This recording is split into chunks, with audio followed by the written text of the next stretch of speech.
Taking its time, but it's getting there, looks like.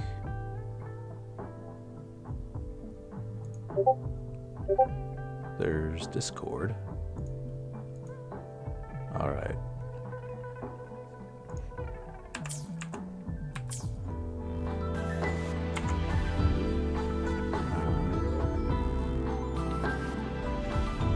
Okay.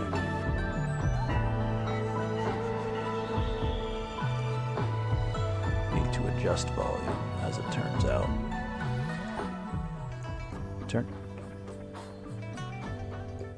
Shockingly enough, changing audio settings results in volume having to be adjusted.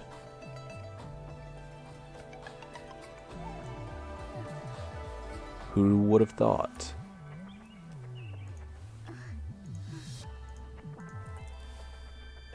Ugh.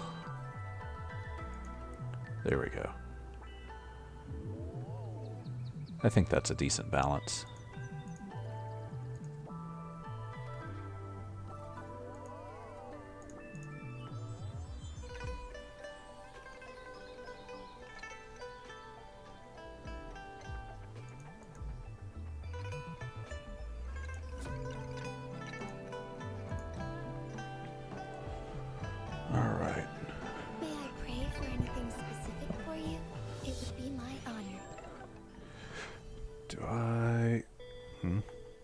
Okay. There we go. Which way was I sitting before? Here we go.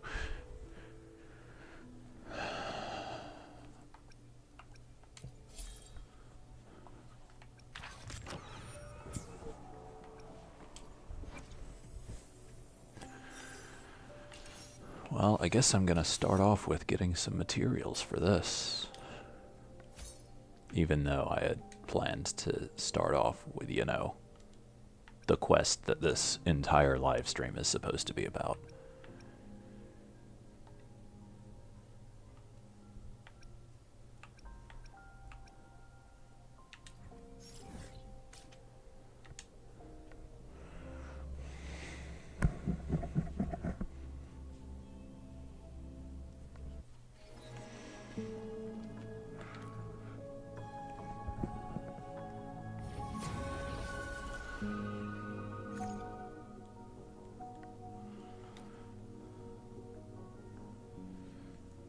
Yeah, I think it's fine that the team is a little lower level.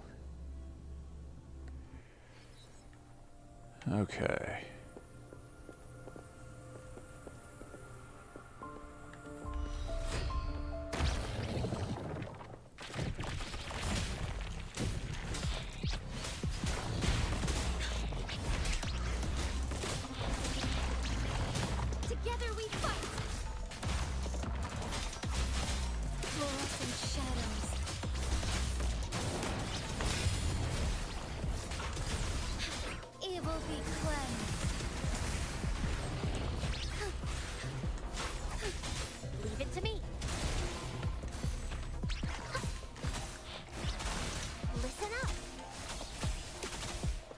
Got your back.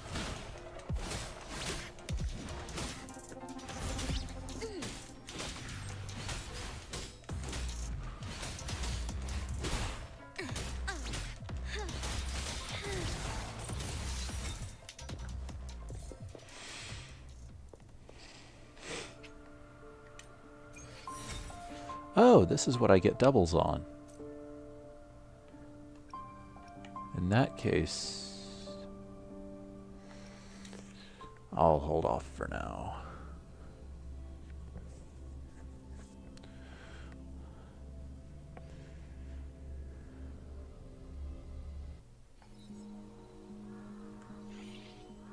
Right.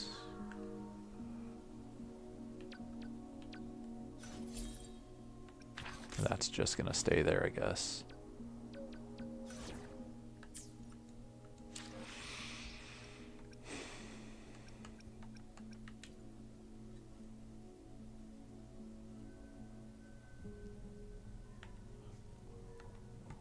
And this, thought thought I could use the controller for this, but maybe I misremembered.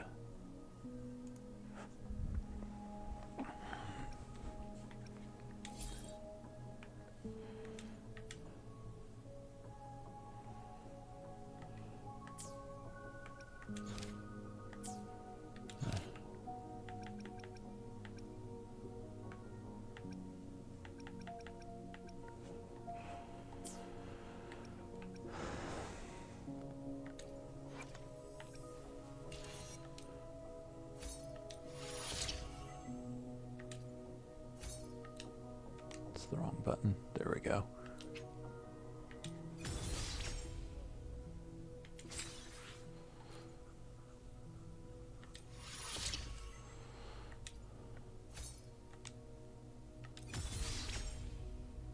I guess that's all the materials I have for that. In which case, yeah, it's just trying to get me to ascend a character I don't really use most of the time.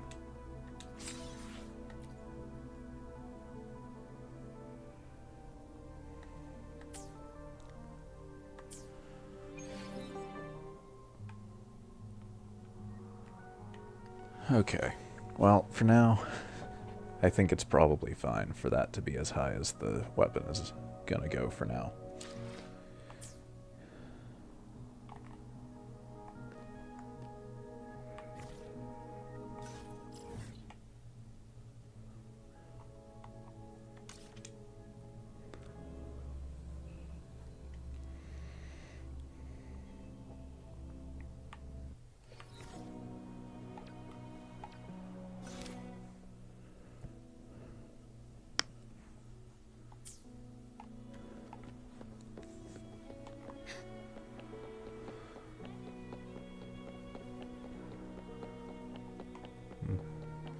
Actually, I should do the whatever the daily quest is before I do that.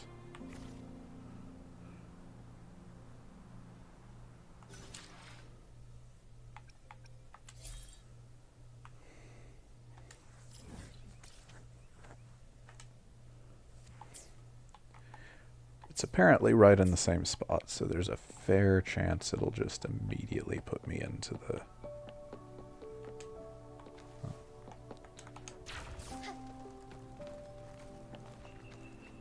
Okay, now. It won't actually do anything till I talk to them.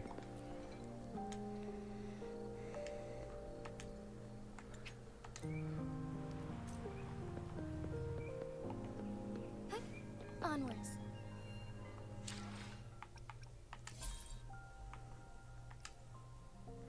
You know what, I might as well just finish this for now before... 15 enemies should be easy enough to do.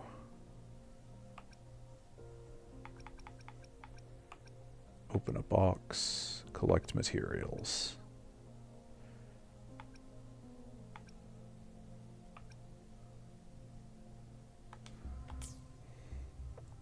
What I might as well do is...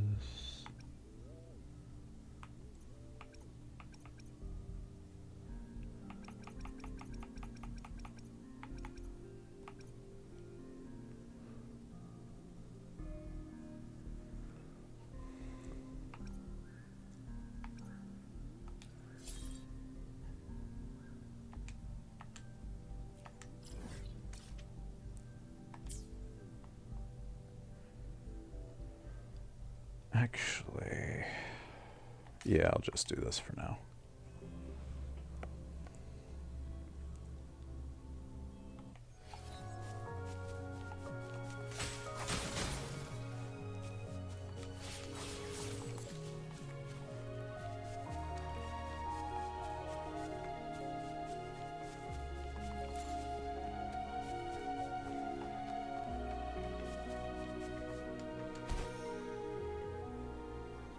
Oh, and there's a loot to collect.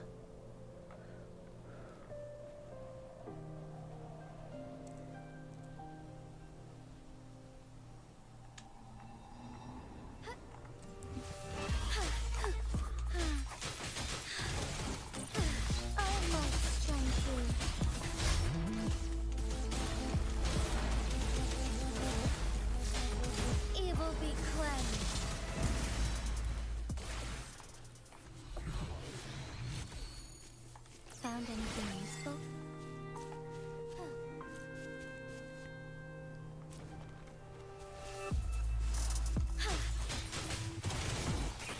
Fast and startled.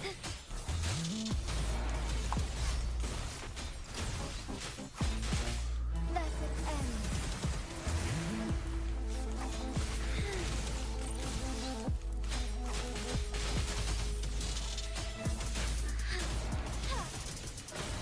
Evil be cleansed.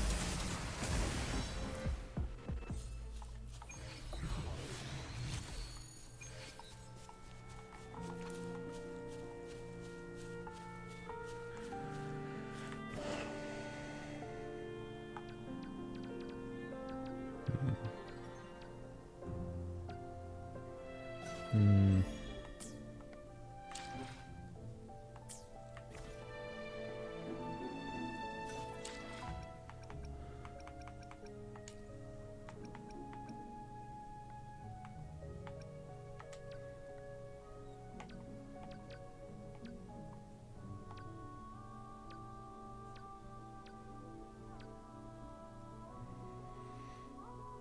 Guess I'm not exactly using the gacha as often as the guidebook. Oh, I can't. Oh, yes, I can. There we go.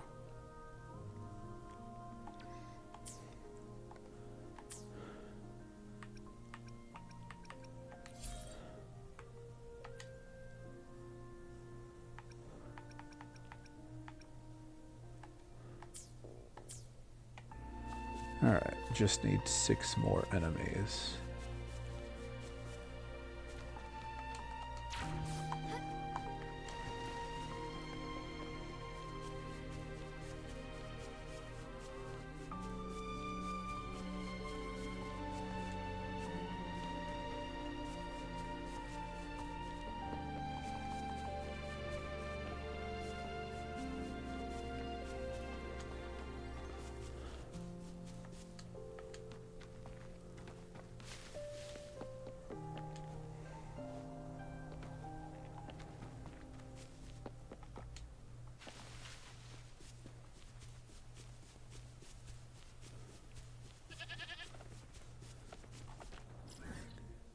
That's actually pretty far away.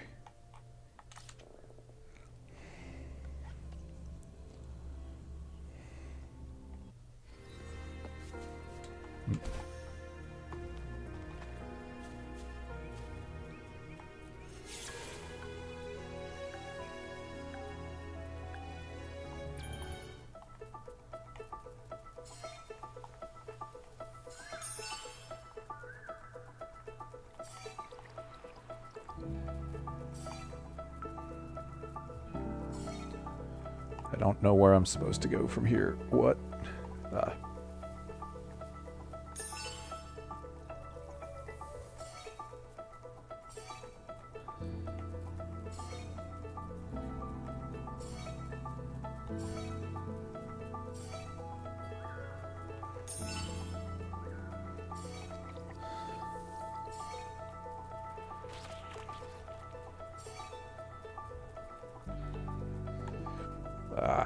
I hate this.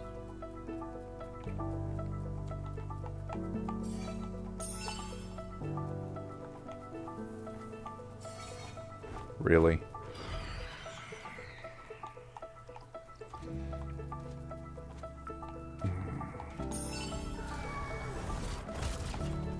I don't know if these enemies can actually hit me during a challenge. I certainly hope not. Oh boy, this just gets worse and worse, huh?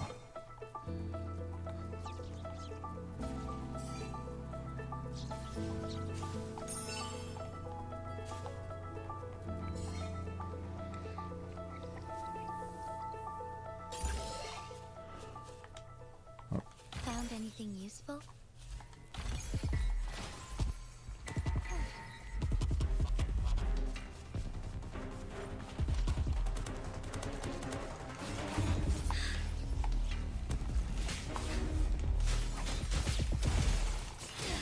Fast in starlight.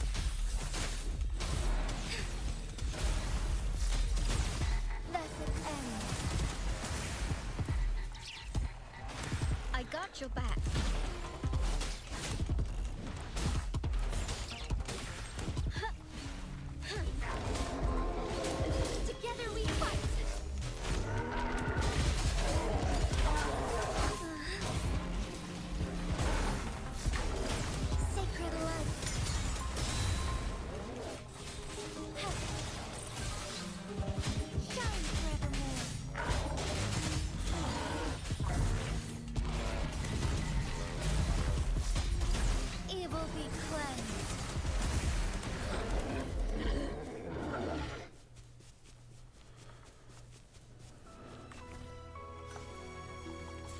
That would have been 4 out of the 6 I needed, I think.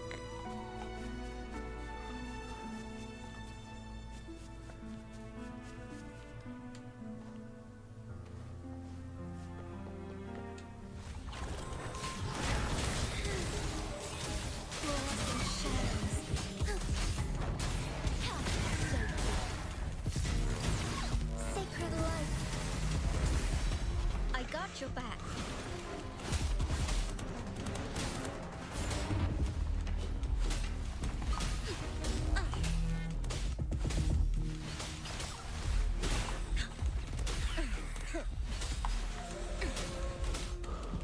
Blue. Photosynthesis. Huh. Huh? Strike is one.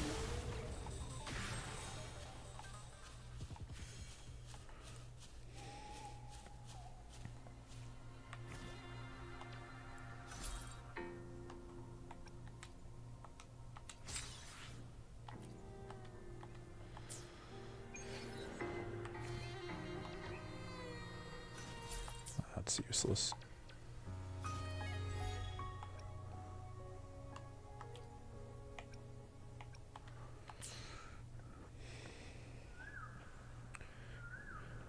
Okay.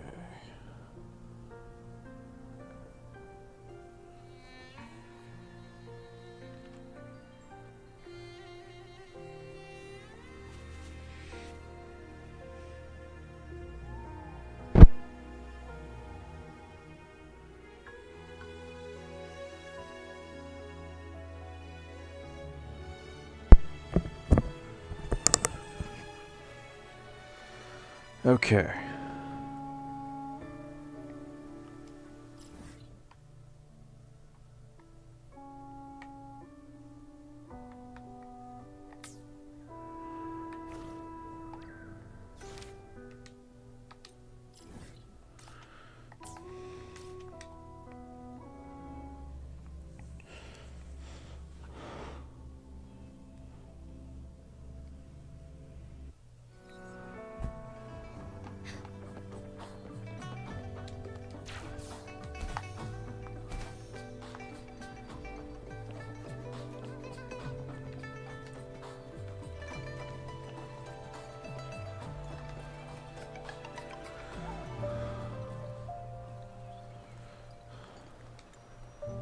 Over here.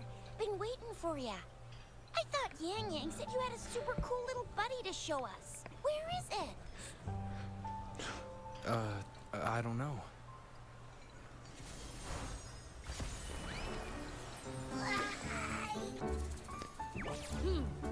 Did it just pop out of your tacit mark? Smells good. So, is this how it first showed up when you guys were in the Norfolk Barrens? Yes, back then as I fought off those tacit discords, a burst of energy erupted from that statue.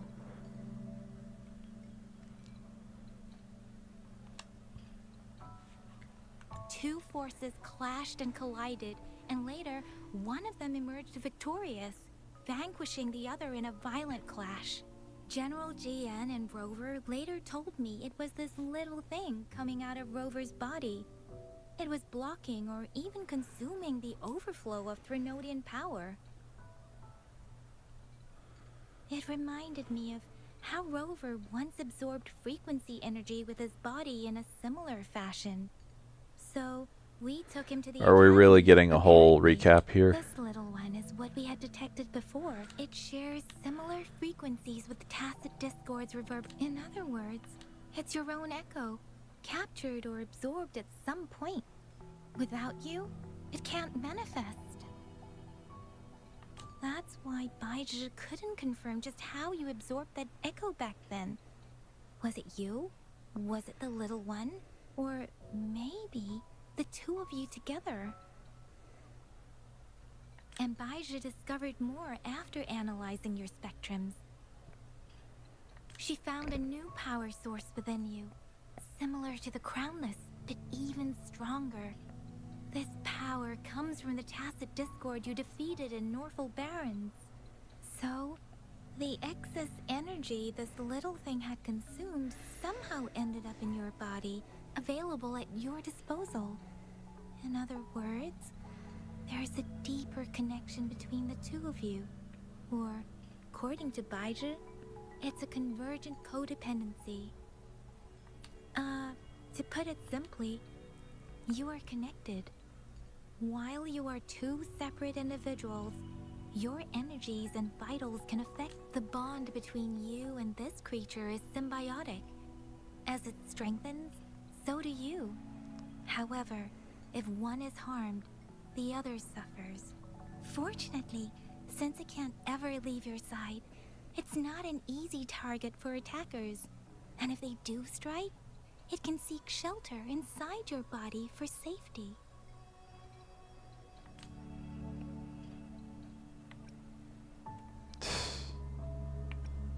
Okay, now that's pretty much it. Baizhi was going to explain it to you herself, but she has to go check on a newly appeared Sonorosphere in Jiaozhou. Wait. This is too much information for me to process. Let me get this straight. So, it helped Rover fight off the Threnodian? Seriously? This teeny tiny thing could do that? Seems unlikely.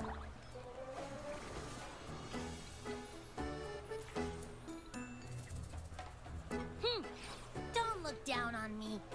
You'll regret it when It you learn what speaks. I'm capable of. That poker-faced researcher was absolutely shocked when she examined me. Said I'm not just any Echo. I'm a super-duper cool one. Rarest of them all.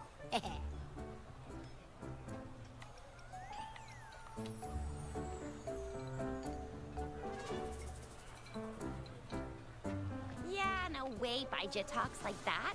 She's more of a data-dumb kind of person. Super-duper cool? Nah, too extra for her.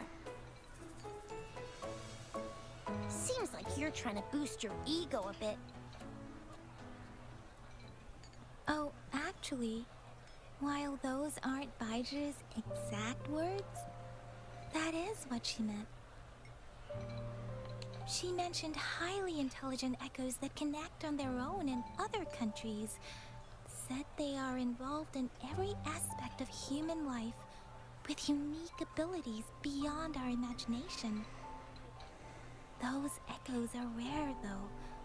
Neither I nor Baizhi, an eco-acoustics expert, have ever seen one in person. But this little thing here, it could be one of those foreign echoes. Yeah, makes sense. Now we just gotta figure out where it came from. Who knows? We may find other cool echoes in that place. So, do you know where exactly he absorbed you? Huh? How am I supposed to know? Why don't you just ask him?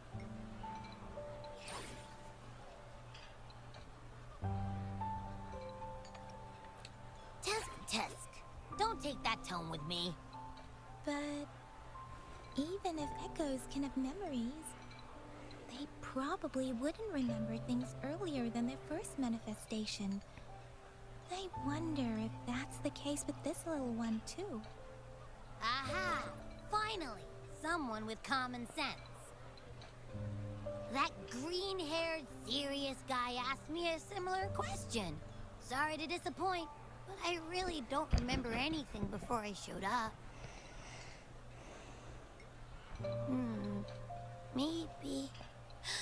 Maybe I was just sleeping inside him this whole time. So of course I don't remember. Sleeping? Seriously? It's been so long. All those happenings, all that fighting, and you didn't hear anything? Wow, that's... Your sleeping quality is really something.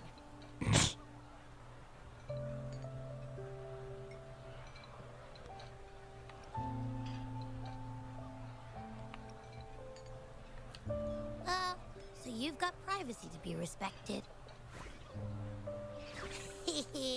Don't worry. Your body's sound insulation is amazing. You can dive into it, and everything goes quiet. What does that even mean? The only problem is, I never know when I'll wake up again.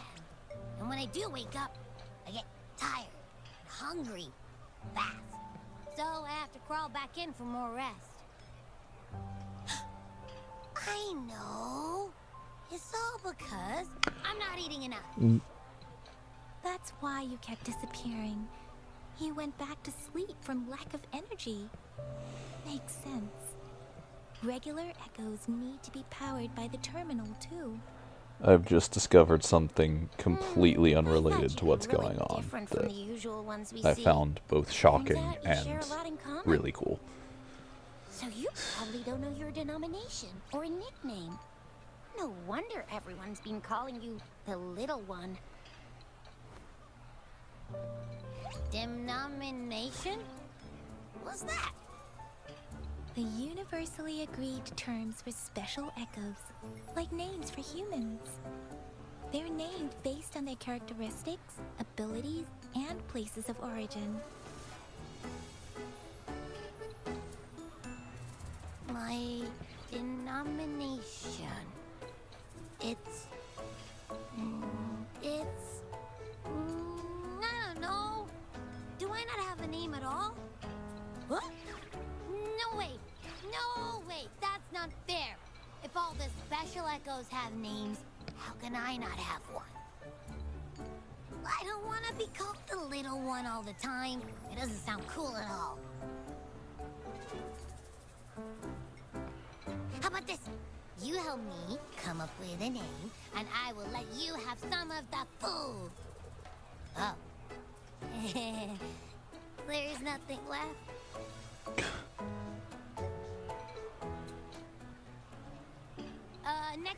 Next time, I'll definitely say some for you. Just give me a name. Please?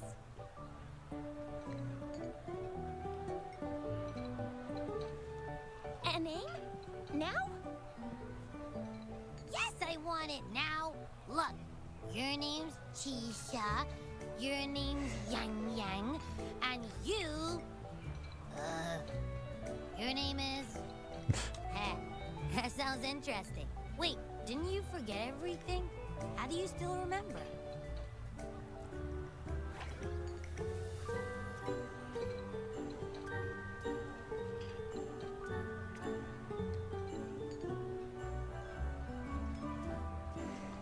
With your old name and memories all gone, it's a good idea to go with a new one.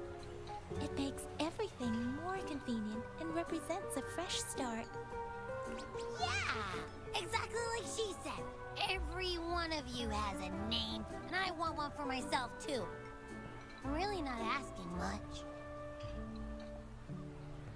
I just want a name that sounds a little cool, a little special, and epic, and super smoking. What is this translation supposed to be?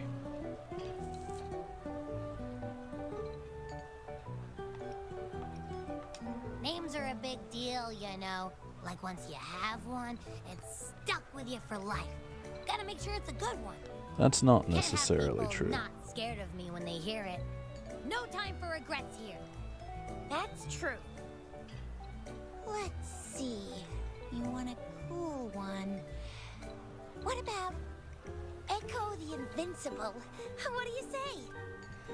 Nah, absolutely no. That's too straightforward. It's no better than calling me the little one.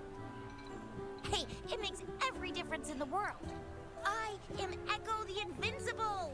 That's what a hero play character would say as their transformation call. Or maybe, since you can fly and you've got those long ears, why don't you call yourself Righteous Raptor or Valor Hawk? Flying Fury? No. Absolutely no. Why do they all sound so cringy? Why? I love it when people call me the Jinjo Speedster. Doesn't that sound awesome? Huh? Sure, if you say so. Anyway, They all sound like anything but my name. Absolutely no.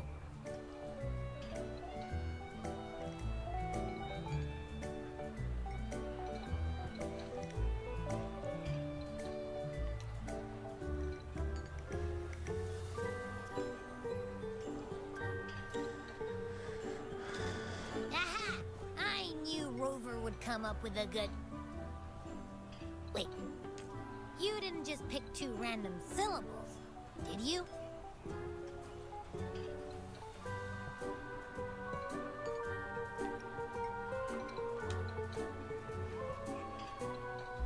I mean, yeah. It's simple, easy to remember. I can imagine myself yelling it out loud. And at least it sounds better than Chisha's cringy titles. But you know, it doesn't quite feel majestic enough.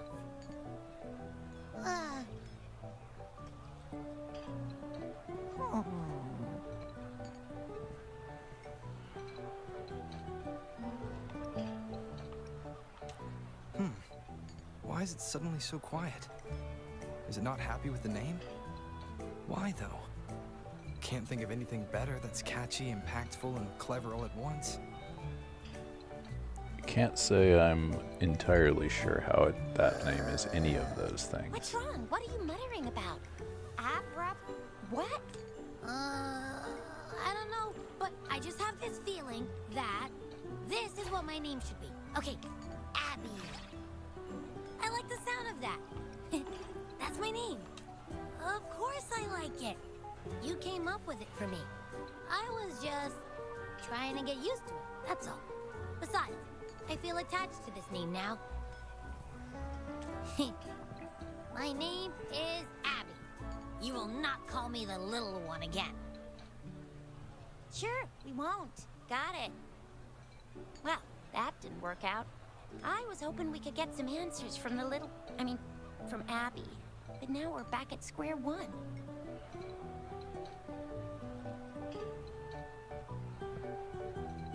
I really thought we could figure out where Abby came from. It might not lead us to other special echoes, but it's at least a starting point to uncover Rover's past. Then we'll have something to do before asking Madam Magistrate and our Sentinel about it again. Maybe we can start with Abby's special abilities instead. Each special echo has a unique ability. We can compare what Abby does with our records of other echoes to see where they came from. Besides, it was Abby's power that helped Rover defeat the Threnodian, I suppose.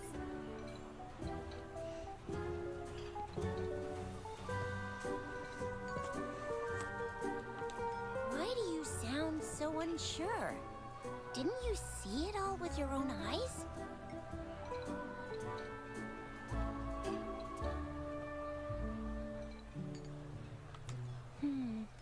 Abby, can you show us again?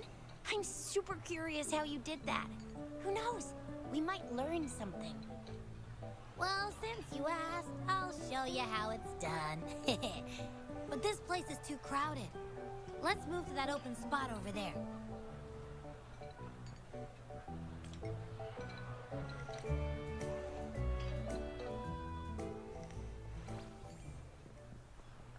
All right, all eyes on me.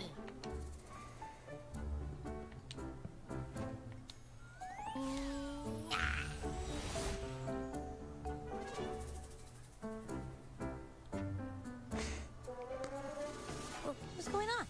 I'll try again, just you see. I'd prefer you didn't.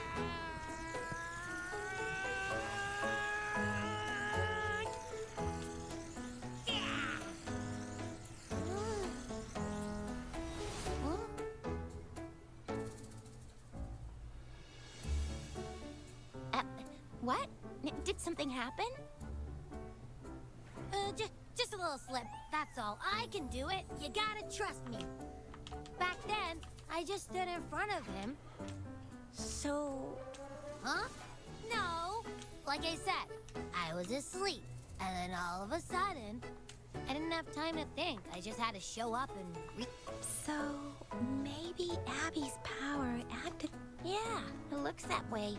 You can't even hold your shape for very... Hey!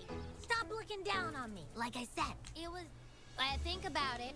I just stood there. Hey, Rover. You're so You bet.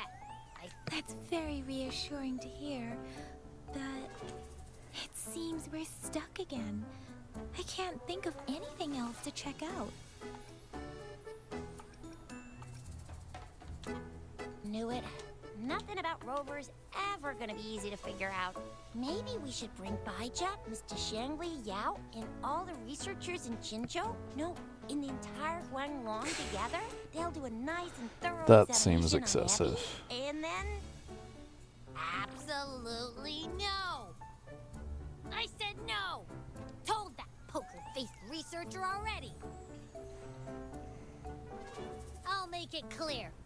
I am to stay with Rover. I agree. Abby cannot leave Rover's side, but we can't just trap him here for research.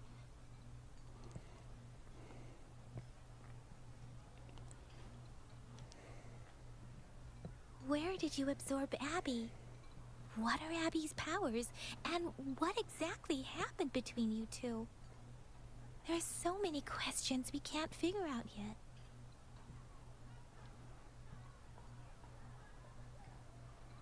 Our Sentinel Joy can look into the future. Nothing ever deviates from its predictions. It has already sort of guided you to the Norfolk Barrens through Madam Magistrate's messages, right? Now that the Threnodian crisis is over, perhaps you can consult our Magistrate and our Sentinel again. I'm sure they can offer you some more useful guidance.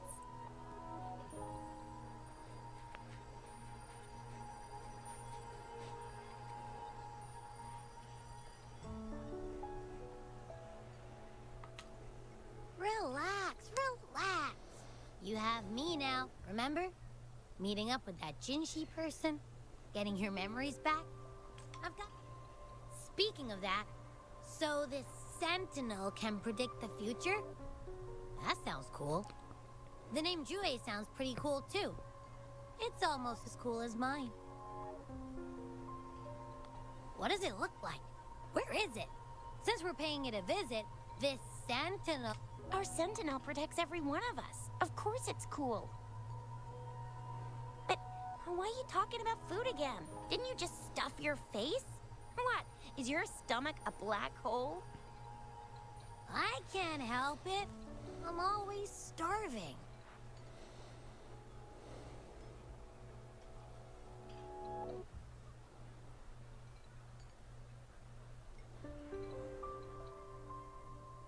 Rover, did you hear that? My stomach is growling. Really? I'm so hungry. How about we go to that place we went to last time? With How Yan about Yan you and stop Keisha? talking? I love their food so much.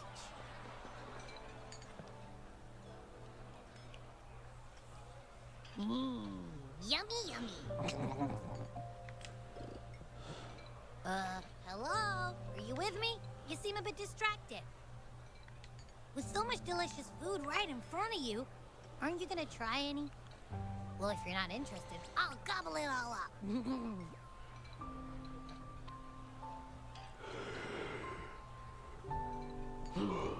You've been absent-minded the whole day. Still bothered by that dream from last night? Wait, so you had a dream about the Sentinel? Like the one from your flashback when we saw the Sentinel statue after you lost your memory?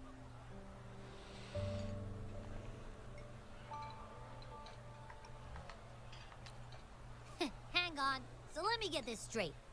The Sentinel swooshed you off to a mountain shaped like a dragon.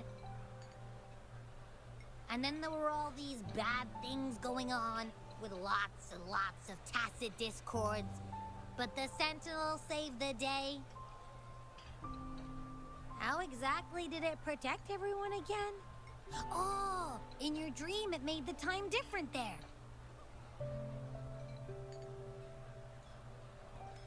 Yeah. the time in the mountains seemed to have slowed down from the outside, away from the Tacet Discords. The Sentinel must have created a barrier by manipulating the flow of time, keeping those monsters out. It was a safe haven from all the disturbances caused by the Tacet Discords, where people lived peacefully. Also, in my dream, I wasn't affected by the slow time and could freely move in and out of the barrier. It's no shock that you have awesome powers, being friends with me. What was that place you dreamed about called? I'm not entirely sure I heard it correctly, but in my dream, the Sentinel mentioned a place called Mount Firmament. Mount Firmament? Never heard of it. You've never heard of Mount Firmament? And I'm sure you're not from around here.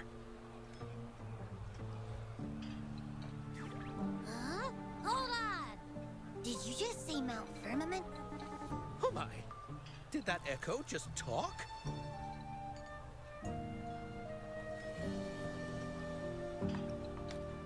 Come on, man, relax. You don't hear an echo talking every day, but it's not that uncommon either.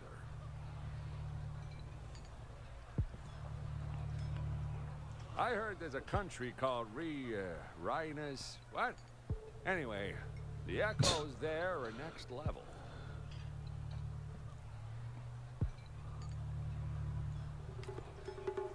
Oh, you're not from around here? Well, that explains why you don't know about Mount Firmament.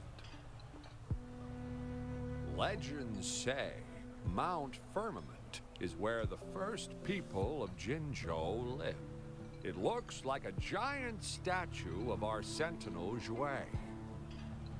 I've never actually heard of anyone going to that place. They say those who try either get lost in the sea mist or never come back.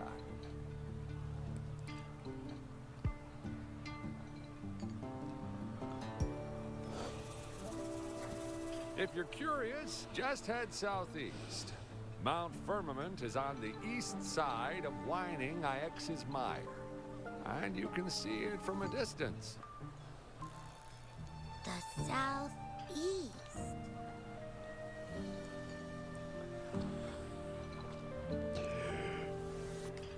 The past few days, especially this morning, I caught this unique smell from the southeast. From that mountain they just mentioned.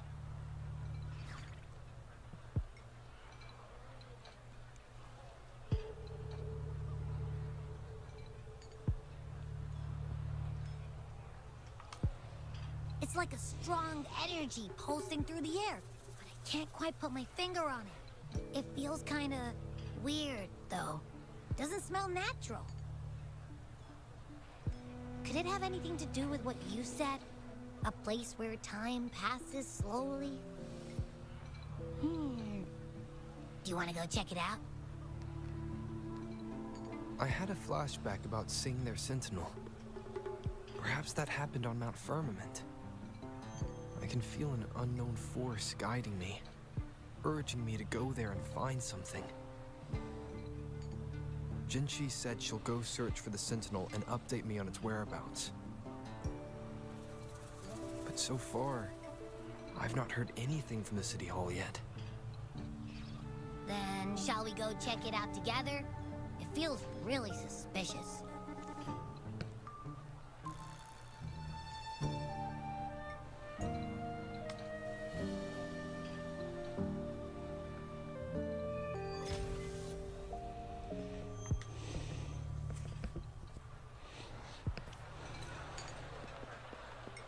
Abby, are you getting sleepy again?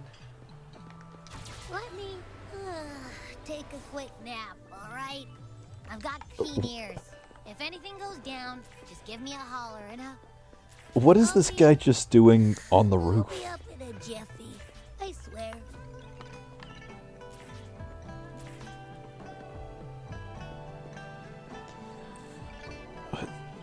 What is this? Okay.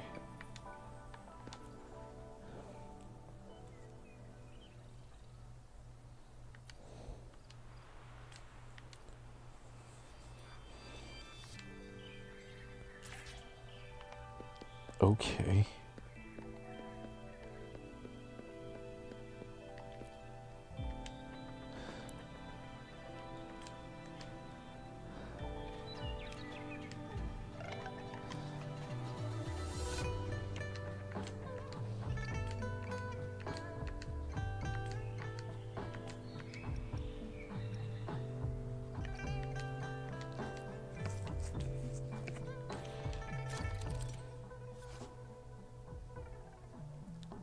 Oh boy. Cool. How about I don't?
Greetings, Rover.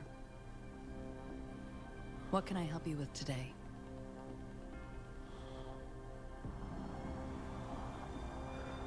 I regret to inform you that Madam Magistrate is not in the City Hall. She has left for Mount Firmament. In fact, we have not heard back from her for days. Unfortunately, no. Please keep this confidential. The situation in Jinzhou is still unstable after our battle with the Threnodian. We must limit discussion of the Magistrate's whereabouts to a select few. When we captured Scar, he claimed that the Praxidus had imprisoned our Sentinel. It was around the same time that Madam Magistrate lost track of Sentinel Jue. If our Sentinel is truly in danger, or if someone with malicious intent obtains this information, the potential consequences could be as catastrophic as the previous Threnodian invasion. In order to investigate the Sentinel's whereabouts, Madam Magistrate has left for Mount Firmament, its last recorded location.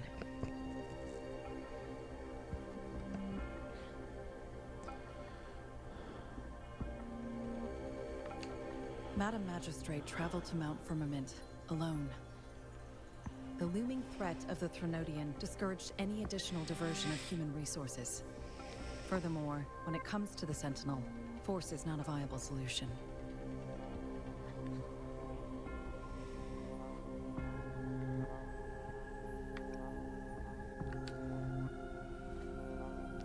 Madam Magistrate trusts you. It is beyond my authorization to meddle in your decisions. However, the landscape around Mount Firmament is complex. One must be accompanied by a special wayfinder to navigate safely. That's all I know.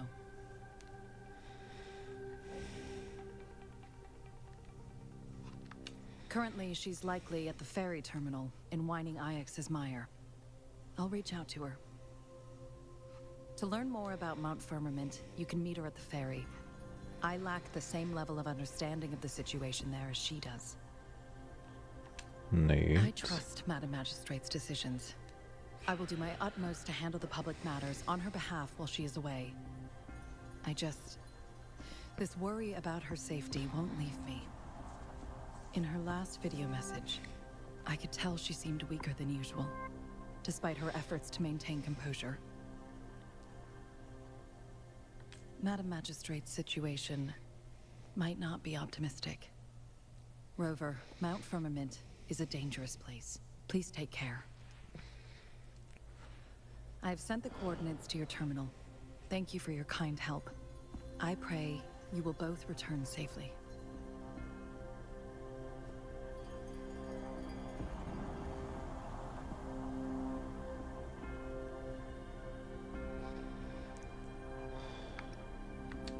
I'm listening.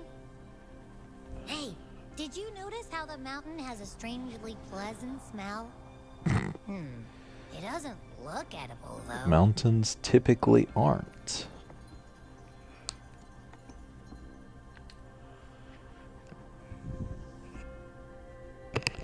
Well, of course I'm reliable. Even if I do happen to fall asleep and can't hear you. And don't worry, if there's any danger coming your way, I'll wake up like clockwork, just like last time. Well, unless there's nothing that can even remotely challenge you. In that case, I probably won't wake up.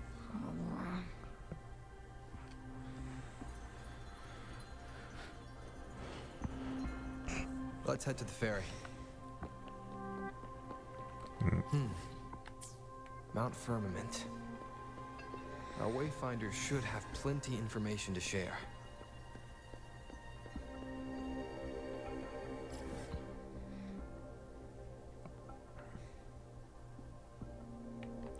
Okay, I'm not gonna get a marker until I've left, have I? Okay.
Are you trapped here by the rain?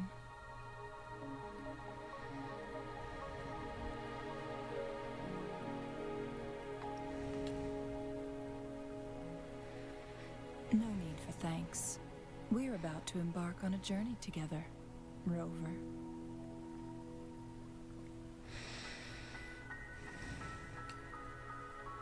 I am Chun-Li, your Wayfinder.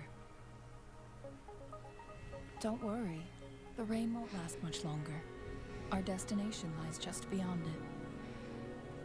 Rover, what do you know about Mount Firmament?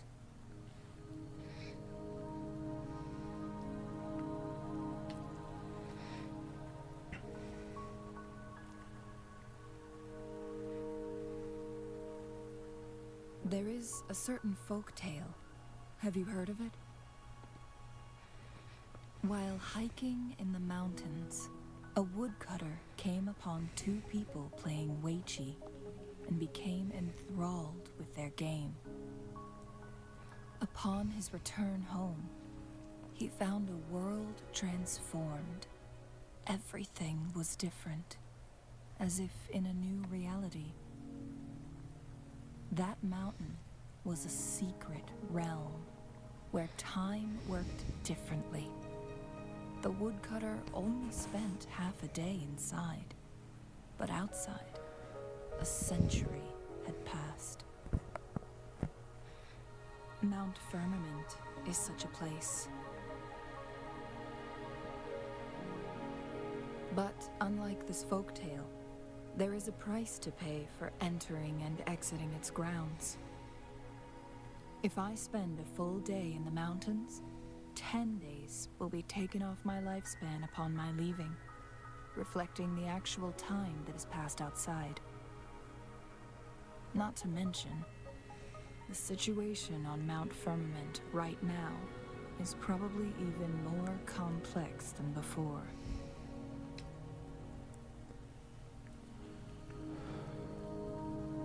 The strange time patterns of Mount Firmament are tied to the Sentinel's temporal mandate. Time ebbs and flows at its will.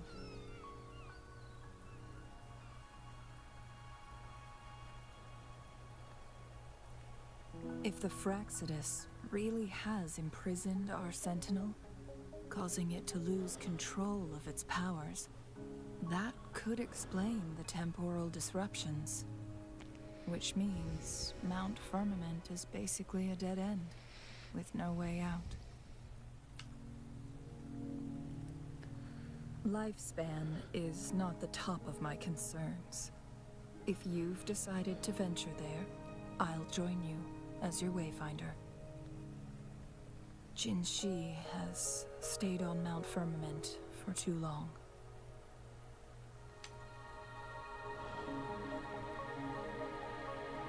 She doesn't miss a thing, does she? Before Jinshi left for Mount Firmament, scales began appearing on her body, and her resonance ability was weakening.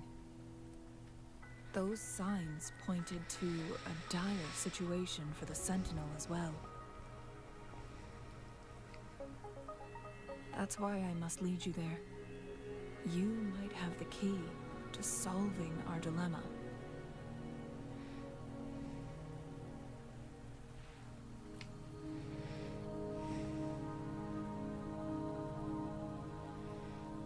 You're here because I invited you.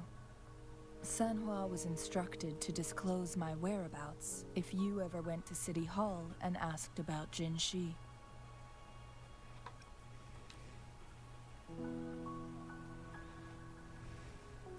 It's no surprise that you went to City Hall for answers, considering your memory loss and Jin Shi's prolonged absence. I need to tell you the truth, because you've been the top priority, no, the sole concern of our enemy, the Fraxidus. That overseer tried everything to sway you and make you join their side before our battle with the reviving Threnodian.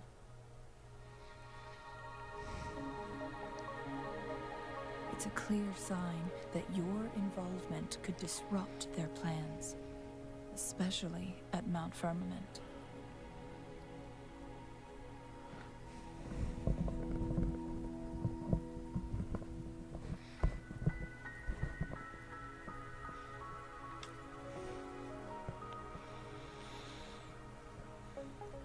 Records at the Grand Library tell a tale of someone who dared to enter Mount Firmament after the Sentinel's descent, and they emerged unscathed, as if time had no hold on them. They were also said to have stood alongside the Sentinel. And here before me stands someone who bears an uncanny resemblance to that very individual.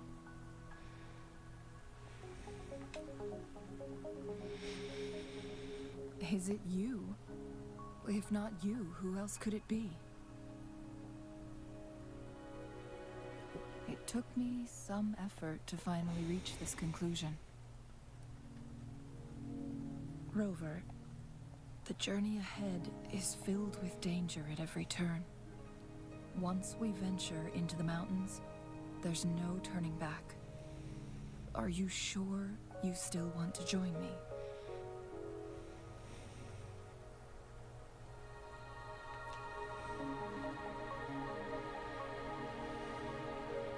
As your wayfinder, I'll lead you to your destination. What you do after that is entirely up to you.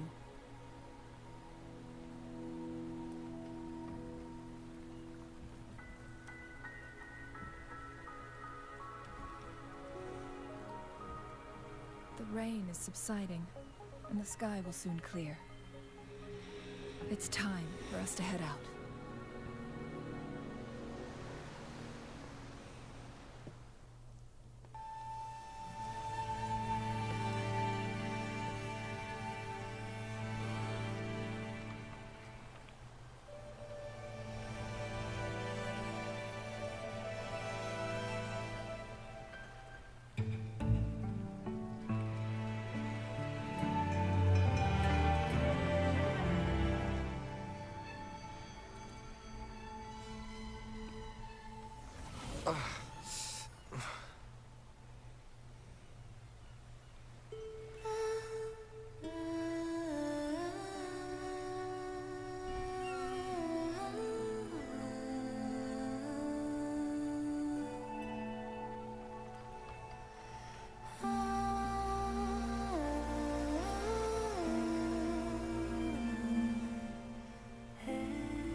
We're at the base of Mount Firmament, but we won't enter the temporal barrier until we cross the luminous shore. Shall we proceed? The storm is coming. Some people must be itching to pounce.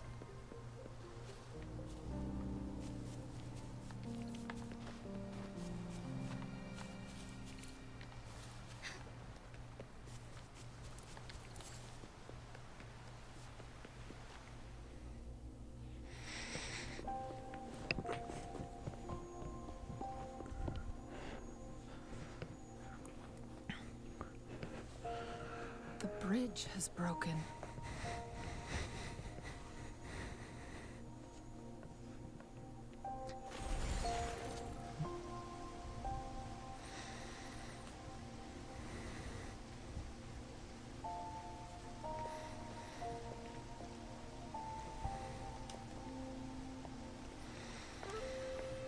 Judging by its design and intricate details, it must be a creation of the Court of Savante. This is what they call a chronosorter. It mimics the Sentinel's temporal mandate, able to reverse small-scale events and restore objects to their previous state. My master once told me about the Court of Savante and their fearless quest to unravel the mysteries of Mount Firmament, risking all in their pursuit of understanding its strange flow of time. Their dedication bore fruit in the form of fascinating inventions, such as this chronosorter. But it doesn't add up. Why hasn't this brilliant invention spread beyond Mount Firmament?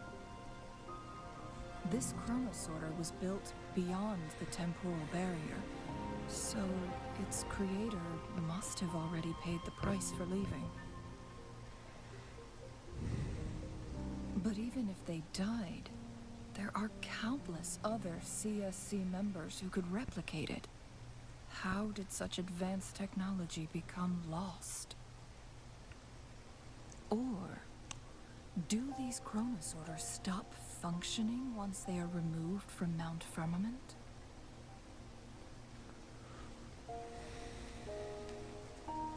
This chronosorter, weathered though it may appear, bears no signs of neglect. Someone has tended to it diligently. Let's give it a try.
Oh.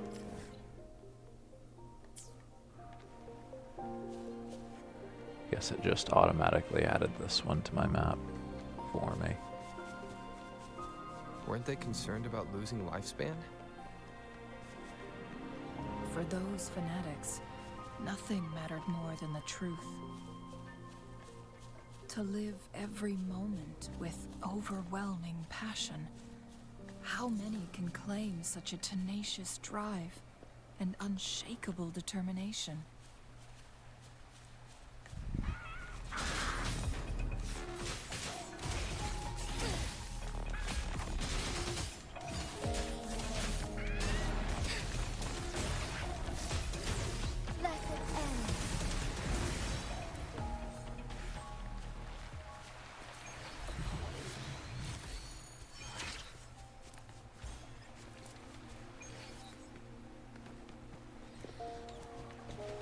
Okay, whoops.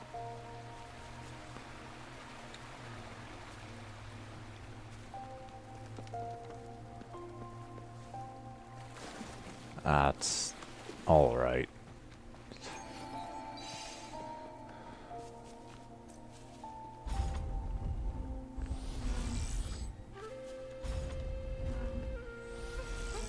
Onwards.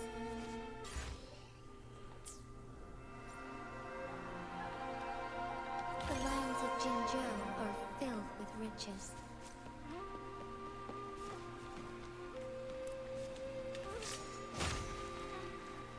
Why did it switch to the camera? Why would it ever not default to the grappling hook?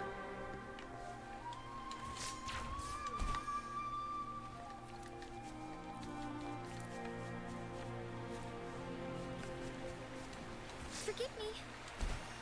Rover, it's the Fraxidus.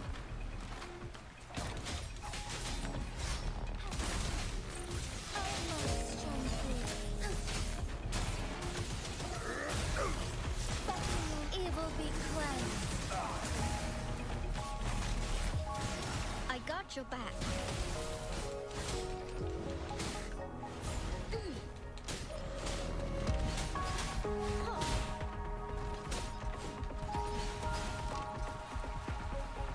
Really?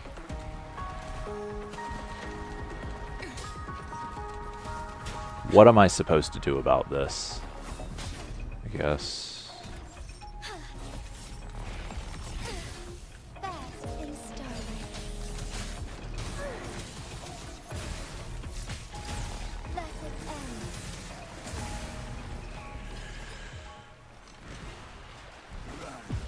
Really? Saves me the search.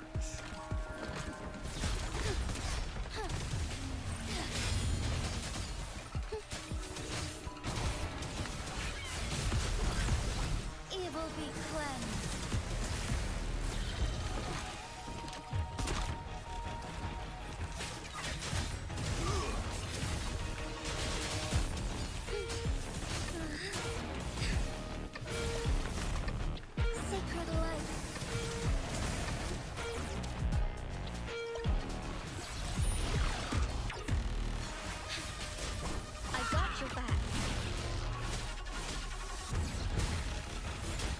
Fraccidus.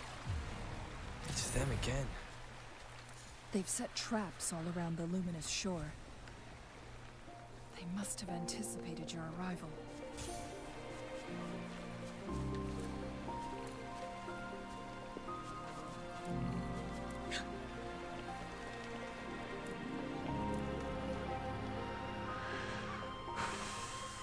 The entrance is sealed.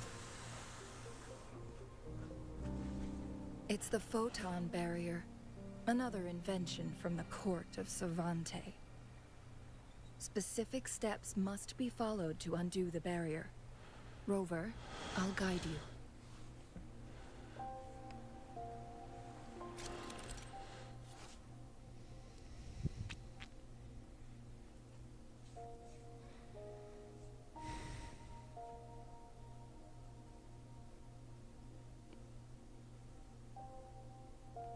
Use long-range weapons on the photon vaults to cut off its energy.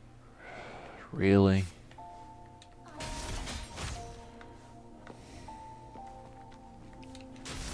Once we've reached the cave's end, we'll enter the domain of Mount Firmament. Proceed with caution.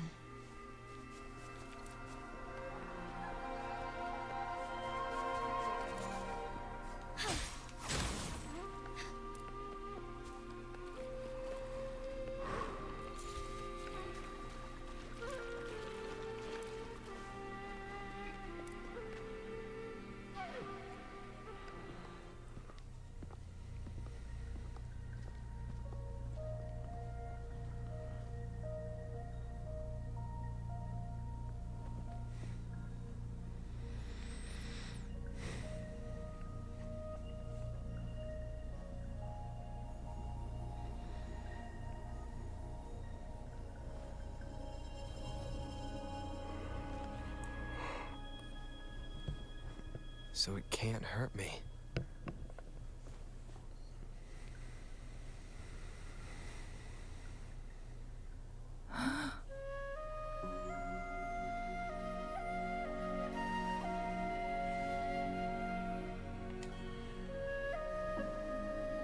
Time on Mount Firmament used to simply flow slower than in the outside world. Visitors were safe as long as they remained within the temporal barrier.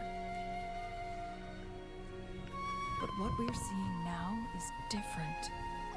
The flow of time has gone haywire. This is what we call temporal disruptions. What was once slow and steady has become chaotic and turbulent. Some areas are frozen in time, while others speed up or slow down unpredictably. No one knows how much they'll age after leaving Mount Firmament, but aging from youth to old age may be a blessing compared to the unknown fate that awaits. Leaving Mount Firmament could turn any mortal to dust in just a moment. Such is the power of time within its walls.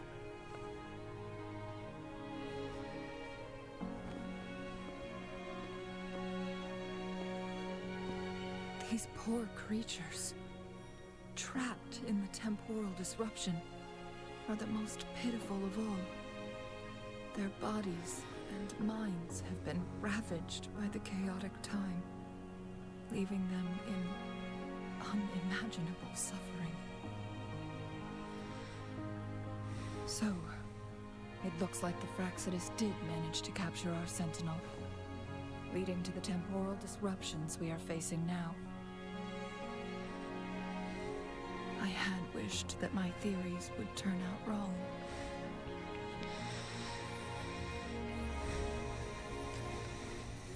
As expected, my terminal isn't working. We can't reach Jinshi. The temporal disruption is preventing it from functioning. We can't waste a moment. Jinshi's fate isn't the only one at stake. All the inhabitants of Mount Firmament are in danger. We need to hurry to Hongjian, a town nestled at the heart of Mount Firmament. Jinshi would likely pass through there on her search for the Sentinel.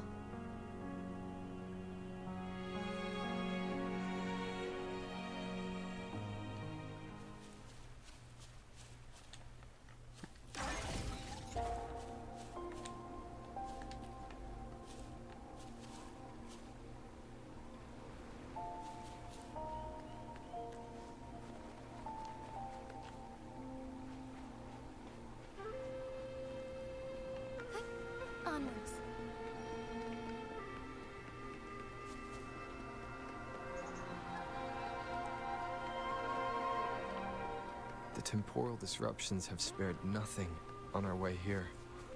Chun-Li, does that mean you're in danger too? So far, nothing feels out of the ordinary. It seems the Sentinel contained the situation before being fully trapped. But I don't know how long this stability will hold. If I go down, please, don't worry about me. You need only focus on what you have to do.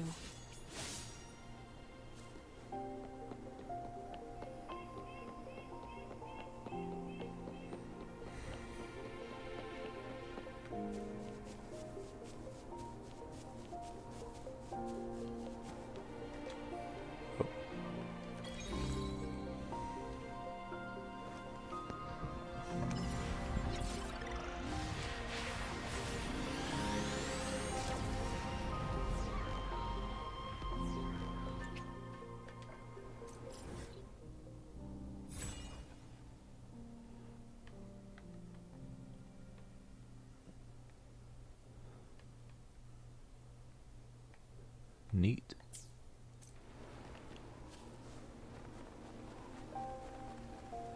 Alright. Before I do this, I'll be back in a moment.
Alright, I am finally back.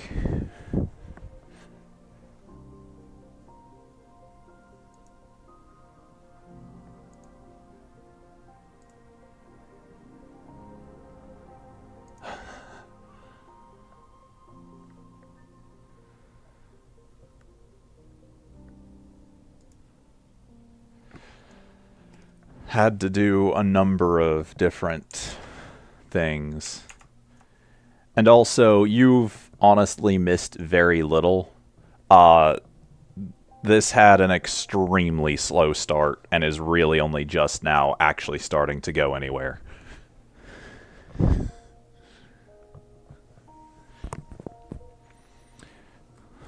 But I'm gonna take a couple of minutes to eat a snack before I actually keep going.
It's just occurred to me. I'm pretty sure it's about to be a dialogue scene, so I probably could have eaten my snack during that.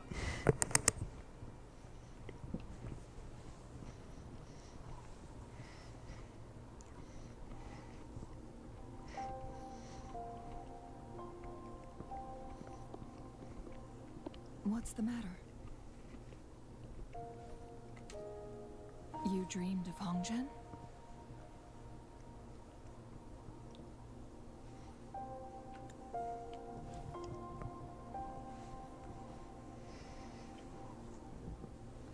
It sounds like you did dream of this place.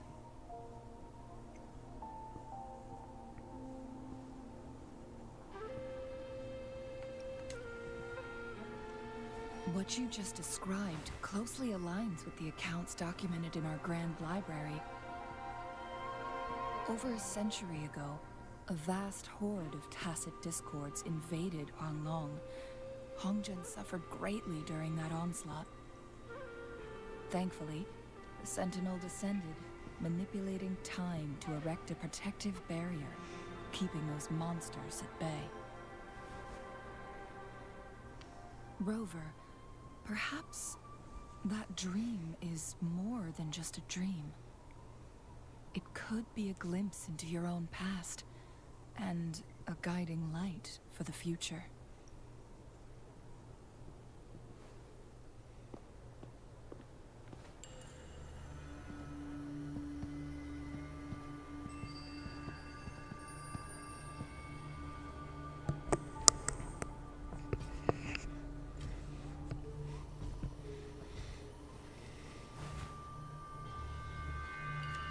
Hongzhen is a pivotal location, linking various parts of Mount Firmament. With the Fraxidus now targeting us, they'll seize any opportunity to intercept our path. But every trap has its weak points.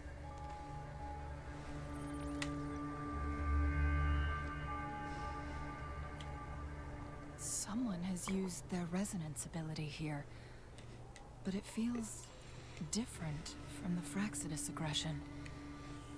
It's Jinshi, and it seems like she used it in a dire situation. Could it be related to the people of Hongzhen? The traces lead deeper into the heart of Hongzhen. Let's keep moving. Don't let your guard down.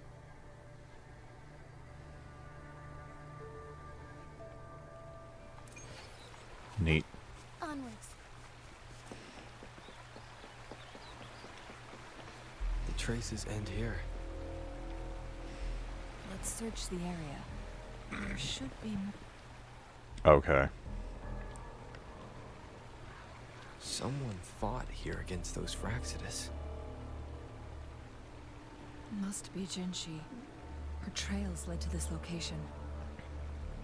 Using her resonance ability too much would only worsen her condition.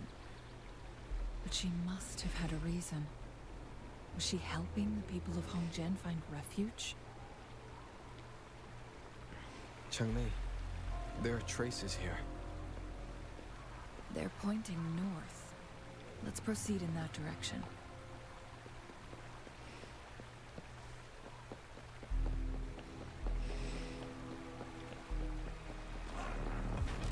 Oh, there's dudes. Moments of awakening.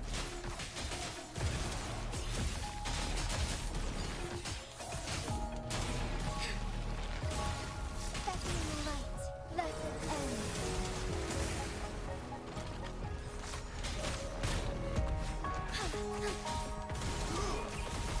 Fluorescent shadows.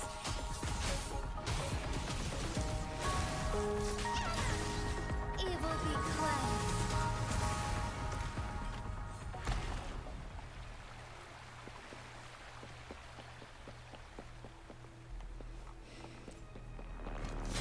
Traces disappear by the pond. Wilbur, we need to keep an eye out for anything unusual.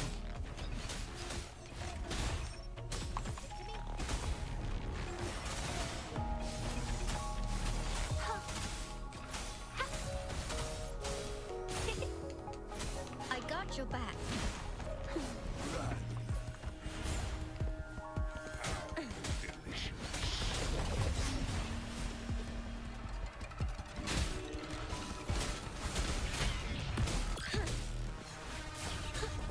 Oh, Strike is one.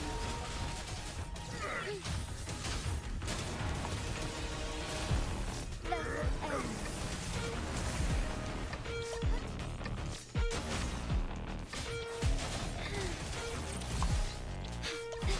Fast.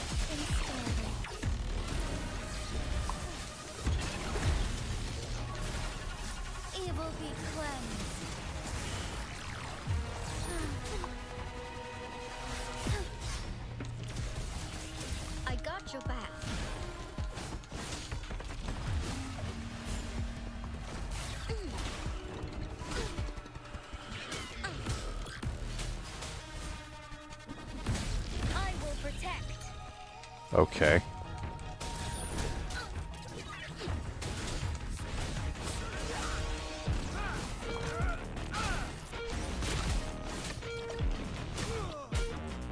Together we fight.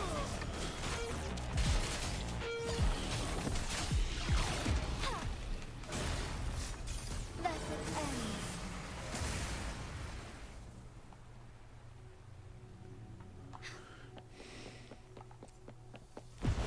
Embrace the change. So be it. Why not? Okay. It'd be amazing if dodging would work sometimes. Fluorescent shadows. Evil be cleansed.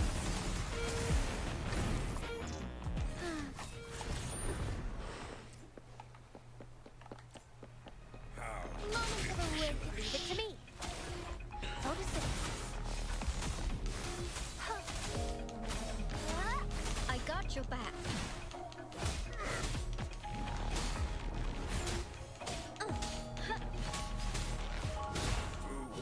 I mean.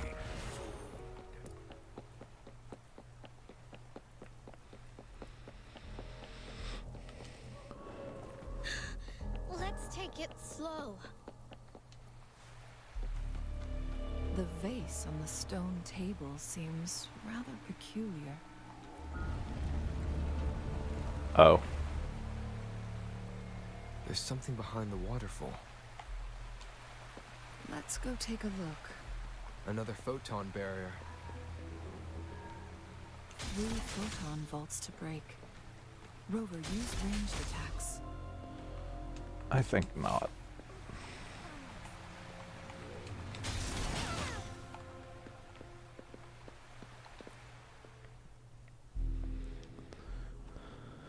You two, halt. Hold on. Lady Xingyi.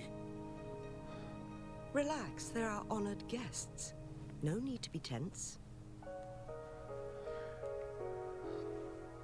In a single day, we've greeted both the Magistrate of Jinzhou and her trusted counselor in Hongzhen. I can only assume something significant happened.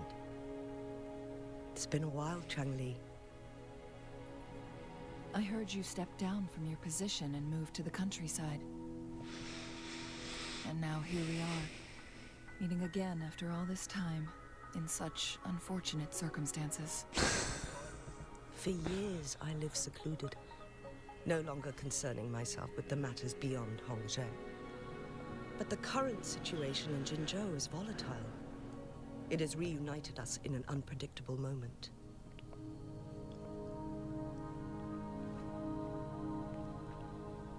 And you, young sir? What shall I call you?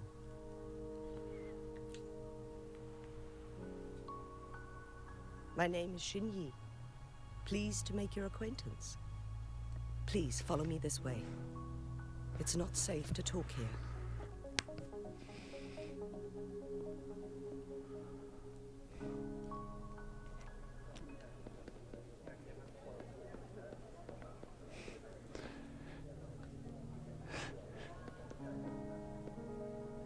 Daisy thought she had an emergency that required standing in the dining room and staring at each other. That sounds about like how a small dog acts, as a rule.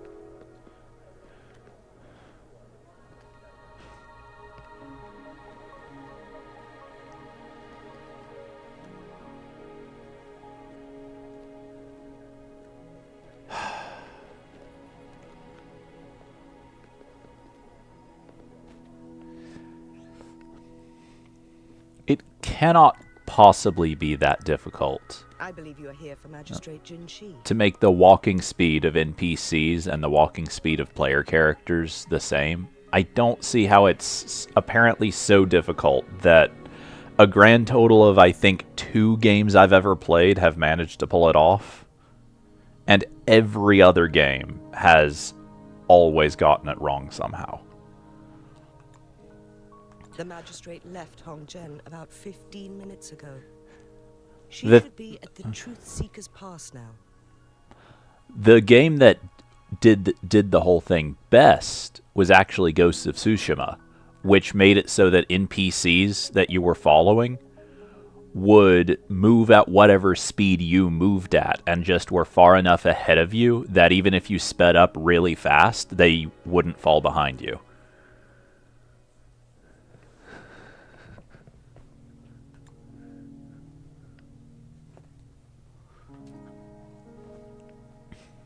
That's what they call it in Hongzhen.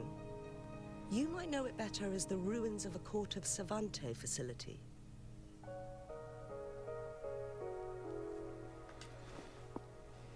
Lady Xingyi, please elaborate.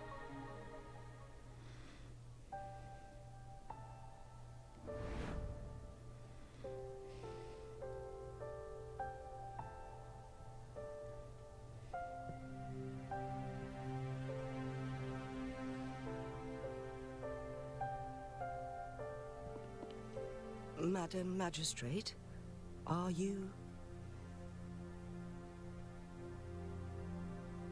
I'm fine.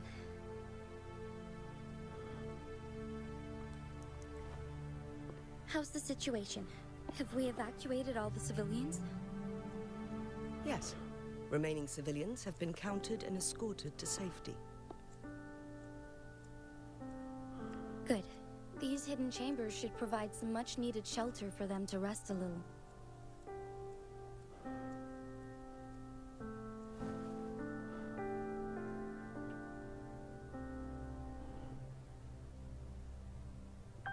Despite being the Sentinel's appointed resonator, I haven't been able to sense its presence for some time now. I can feel my resonance ability waning, and I get my power from the Sentinel. This can only mean one thing. The Sentinel's condition is getting worse. Lady Xingyi, I need to know where the Sentinel was last seen. I can only fix the temporal disruption within a confined radius. It's already pushing my limits to keep this small pocket of space secure. Mount Firmament is in serious trouble, and we can't waste any more time. We need our Sentinel to stabilize the time flow. The Sentinel was last seen flying towards Mianlun Chamber, where it would normally rest. The Fraxidus likely swarmed it soon after. But little did they know, we had a defense system in place, built with the help of the Court of Savante. It was reactivated as soon as our Sentinel made it back inside. This mechanism has allowed us to locate their troops, and we've already eliminated some of them outside the Mianlun Chamber. To get inside Mianlun Chamber, we have to find the cipher key in Truthseeker's Pass and unseal it with the Keyforge. Understood. I will go bring back the cipher key. You are injured. Please, rest and leave it to me. The Fraxidus will most likely attack this place once I leave. You must stay here and guard it. I implore you, Xingyi. Help me keep our people safe. Yes, I will, Madam Magistrate.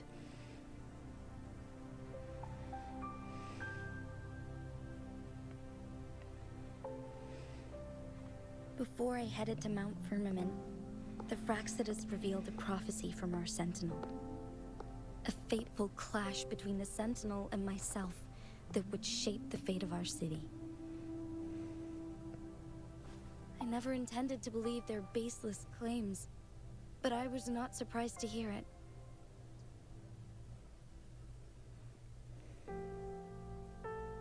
The Sentinel had told me long ago that there would come a day when I surpass it in power. A day when the humans of Jinzhou take control of their own destiny. Once we save the Sentinel from danger, I intend to have a serious conversation with it about this prophecy.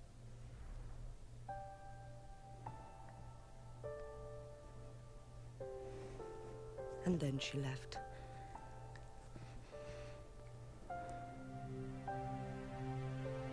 There's still one thing that doesn't add up. How did the Fraxidus kidnap our Sentinel? The Mianlong Chamber was once renovated by the court of Savante. Do you think their research could be involved somehow?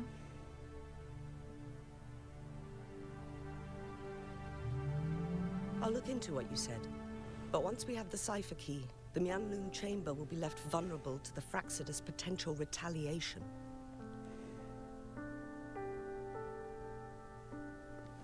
We must keep them at bay. Rover and I are headed to the Truthseeker's Pass to meet up with Jingxi.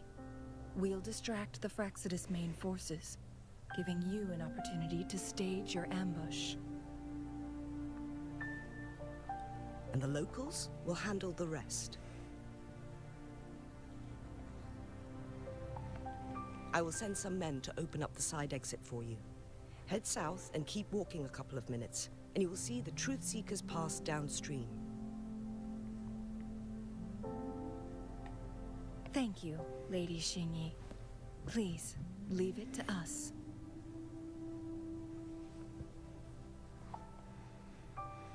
In this place she was born, and in this place she returns. Our magistrate's fate is bound to Mount Firmament.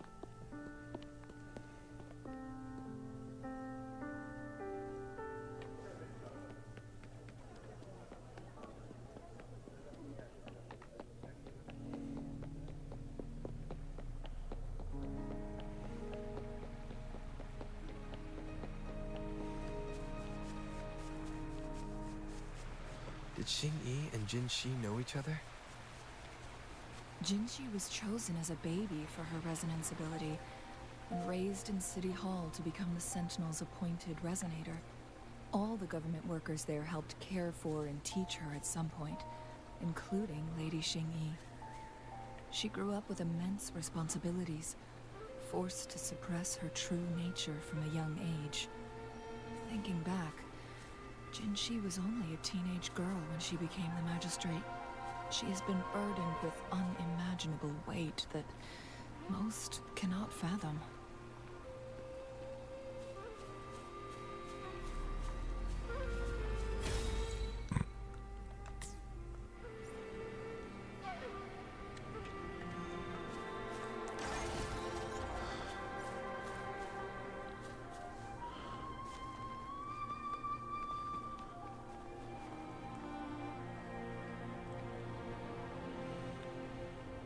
I assume this is the Truthseeker's Pass Xingyi mentioned. Yes. This should be another chronosorter. It should work in similar ways with the one we saw near the Luminous Shore. The entrance is built on that cliff, and it's been blocked. We will need to break the 3 photon vaults with ranged attacks first. Nothing. I was wondering, how did the Court of Savante create such an advanced mechanism? They're just using desperate to make me Sentinel's change power? my team composition, aren't Mortals they? aren't supposed to be able to comprehend it. I've never heard of any human civilization having the ability to manipulate time. Unless the Sentinel willingly taught them. But why? We need to focus on items related to the Court of Savante in Truthseeker's Pass. Maybe we can find some clues there.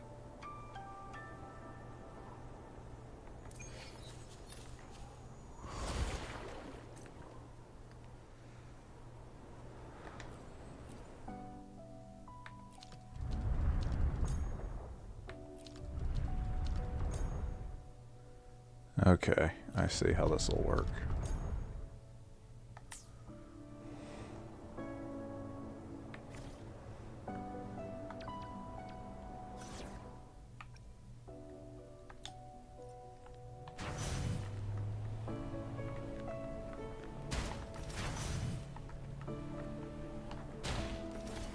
photon vaults always ends up blocked. Good. Did you see the tacitite fulminate on that cliff? Perhaps we can create an opening in this disk with an explosion. Oh, okay. Oh. Where is...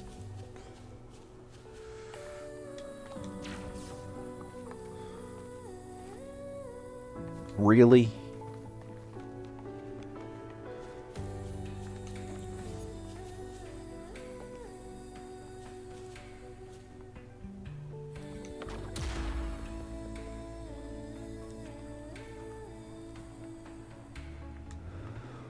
Think you can catch up?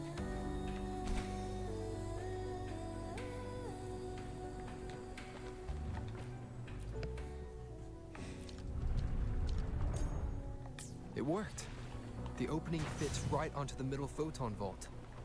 Rover, now we can hit the 3 photon vaults simultaneously. Only if I can manage to aim.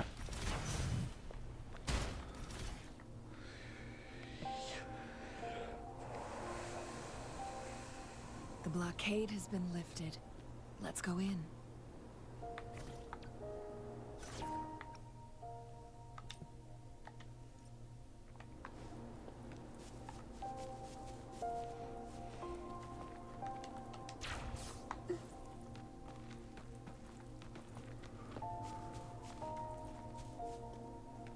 Oh.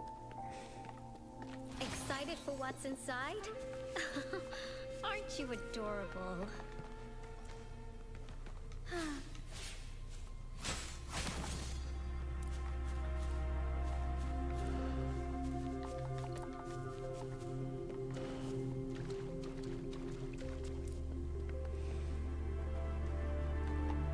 Why are there tacit discords here? No. These monsters, they don't look like the usual tacit discords.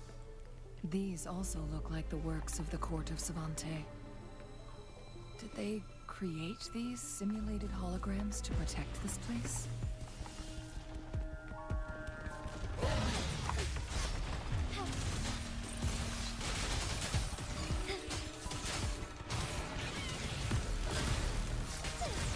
Sacred light. I got your back.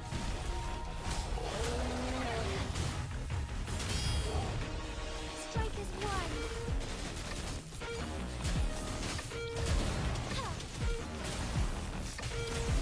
Blessed end. Oh, stars, heed my calling. I got your back.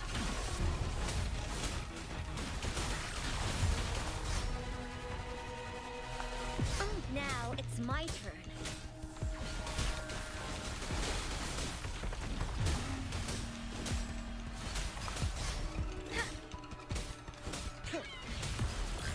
Leave it to me. Roll for me. Together we fight. Strike fast. So be it. Sacred light.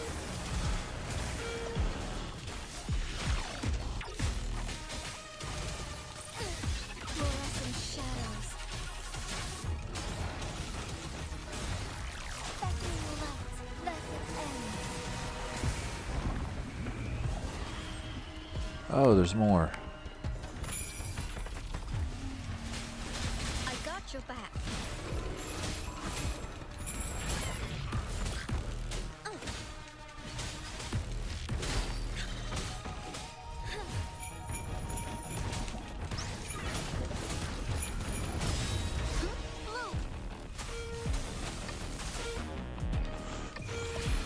Life is in everything.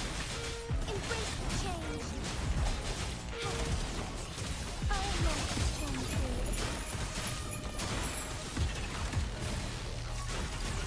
Sacred light.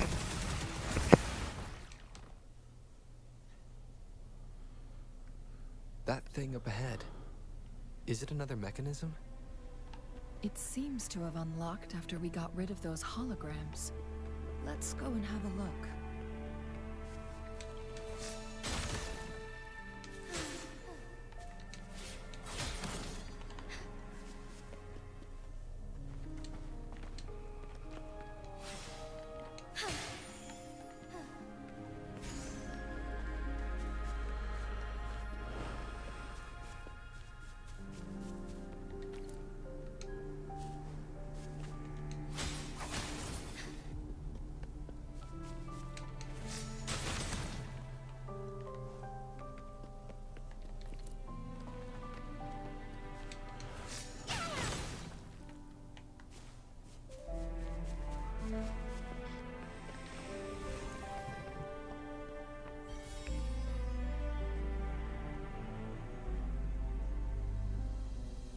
Glowing patterns on that gate. It's a flare crest. Yes. The flare crests have a complex structure, but they can be deciphered with patience. See how each star represents a flare stone? That mechanism we accidentally solved earlier should be one of them. Yes. We still need the other 2 flare stones to open it. Wait. Blood and scales here. It's Jinshi. She is likely teetering on the edge of overclocking now. We are running out of time.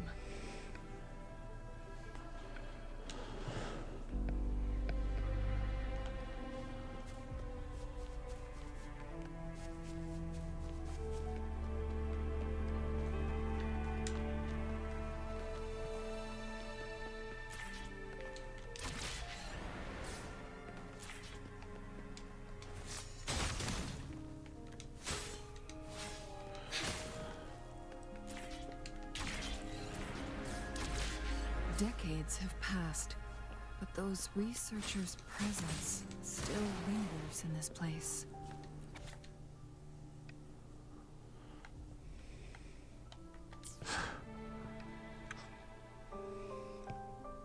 The Sentinel's situation is worse than we thought. It had already sustained severe injuries when it descended upon Mount Firmament. With one of the temporal programs lost, no longer had the power to restore time. Instead, it could only stop and rewind it. So the Sentinel protected Hongjin with its power, but it couldn't return things back to normal. It would seem so. According to their theories, the Sentinel's injury would worsen over time. And if the Sentinel perishes, the temporal disruptions will spiral out of control, engulfing all of Jinzhou.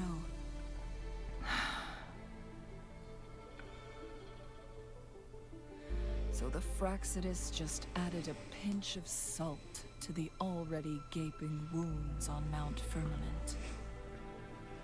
There's nothing we can do. At least that's what it says in these records. Only the Nianlong Chamber can provide temporary relief for the Sentinel, but it won't heal it completely. In the end, the Sentinel and a peculiar visitor who is immune to time disruptions would have to come up with a last resort. The Sentinel couldn't be fixed, so they decided to replicate its power onto a resonator through induced resonance. Their experiments resulted in the first Chronosorter, a man-made resonance object. No, a Chronosorter can only rewind time within a narrow range. It's no match for the Sentinel's immense power. We are getting closer and closer to the truth. 2 more flare stones left. Everything aside, first we must find Jinshi.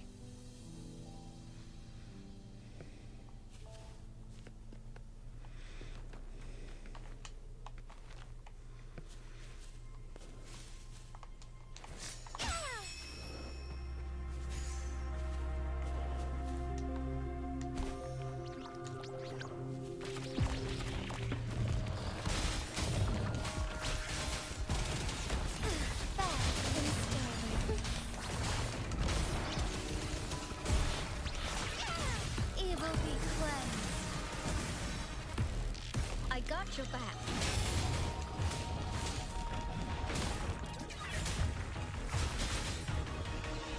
Lend me your strength. Fluorescent shadows.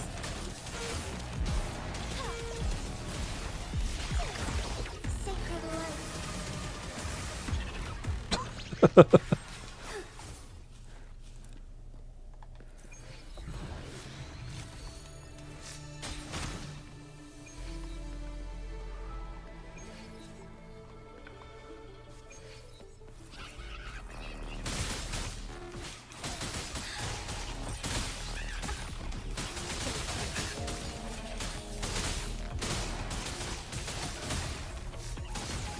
Evil be cleansed.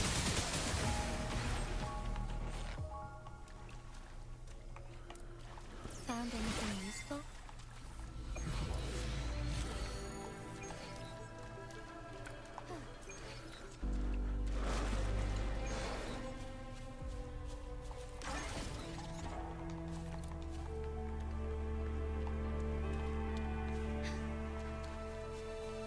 Shine forevermore.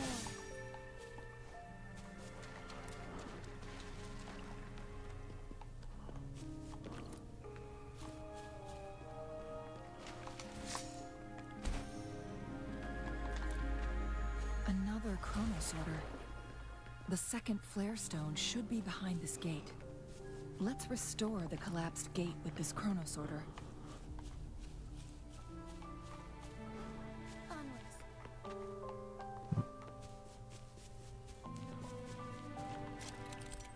Hmm.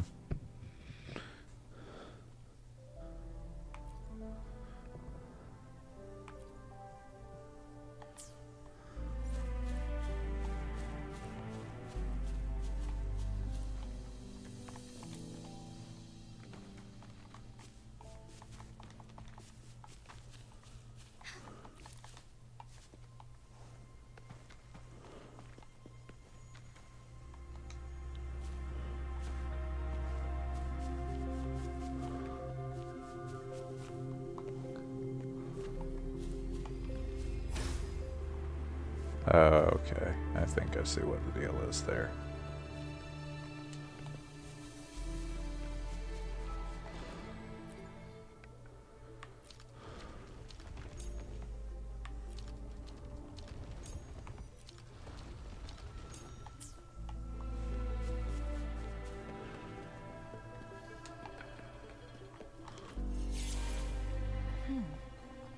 So it turned you into a clangbang. Please use the leap device to eject yourself and crash through that ice wall. Another chronosorter. Let's give it a try.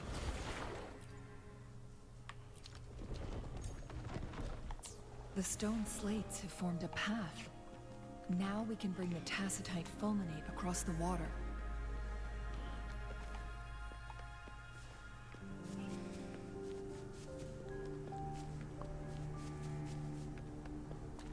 Sure, that's totally what I meant to do.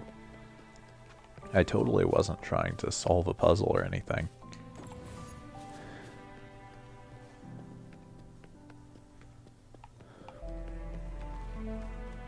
I've also got no clue. Oh, right.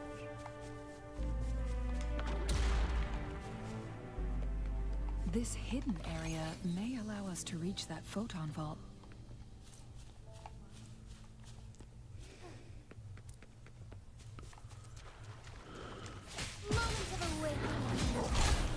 Really? Got your back.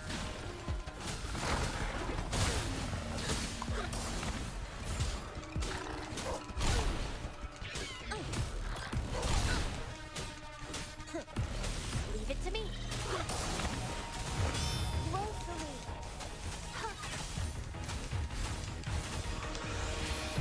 Life is in everything.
The lands of Jinzhou are filled with riches.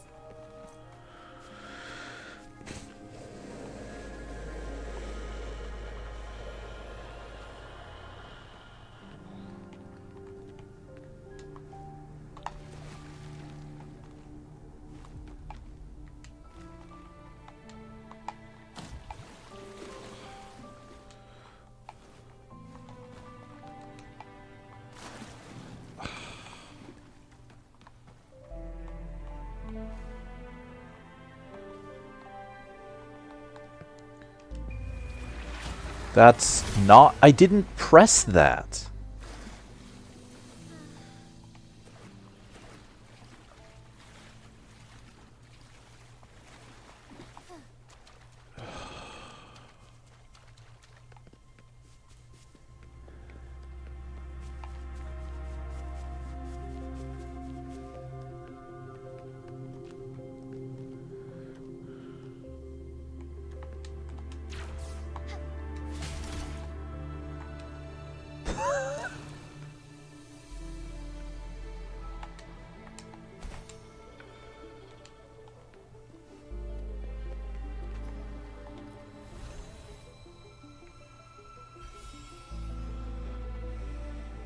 One last flare stone to go.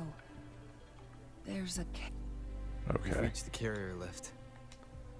So much for whatever she was saying.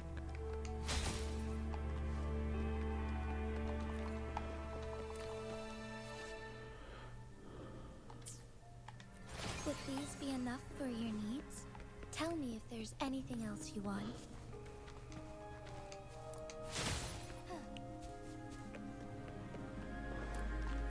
Something about the carrier lift seems stuck.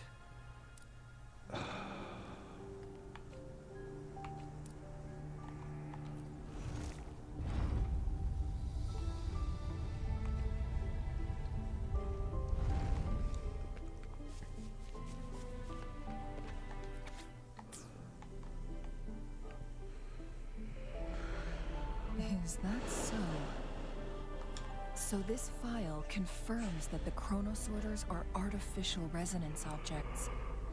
They activate when hit with a strong impact to create the corresponding resonance effects. And this also answers my previous question. The chronosorters rewind time through resonating with the Sentinel. No, it was nowhere near enough. The chronosorters shut down once they are removed from the Sentinel's range, or the abnormal time flow on Mount Firmament. Plus, as artificial resonance objects, their capacity is limited.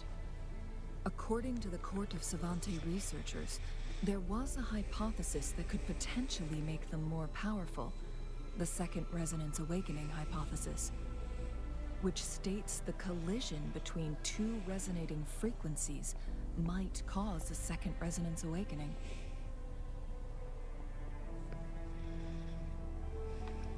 Yes.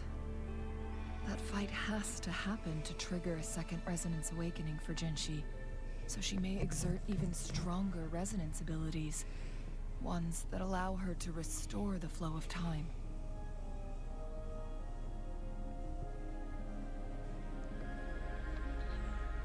Countless chronosorters were made to collide with the Sentinel's frequencies, but they were no match. All the machines turned to dust.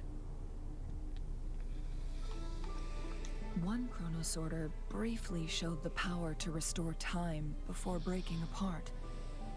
This proved that a second awakening can indeed improve resonance ability. The research log mentioned that all chronosorters were working in an overdrive mode. It's similar to how human resonators experience overclocking, they wrote.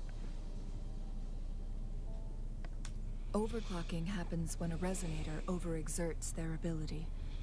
And this researcher who wrote this suggests that it might be the key to triggering a second awakening. No, it's not. Exhausting oneself will only result in destruction. In addition, I noticed another detail in these records. The chronosorters required manual control, while the Sentinel Jue appeared to be under someone else's command. In the only incident of success, just as the Chronos Order was about to break down, that peculiar visitor gave an order to the Sentinel. And the Sentinel successfully transferred some kind of energy to the Chronos Order thanks to that order.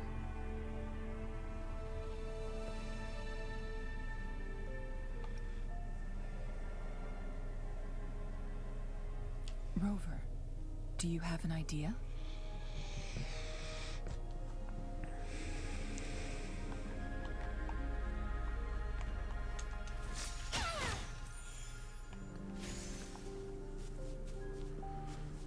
Jinchi.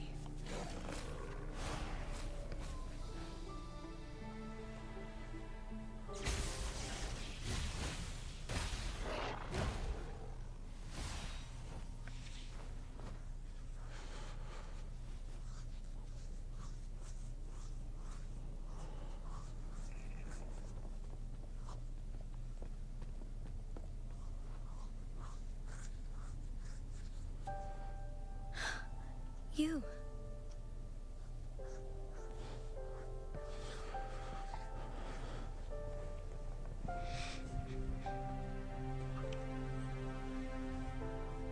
Don't worry. Rover is special. The temporal disruption can't hurt him.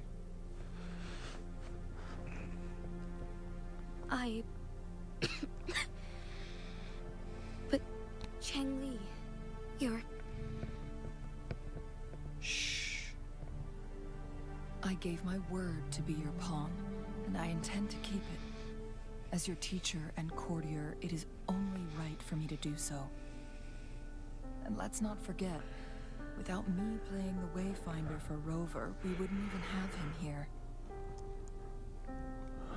Rover has a strong connection to this place. You need his help to resolve Mount Firmament's crisis.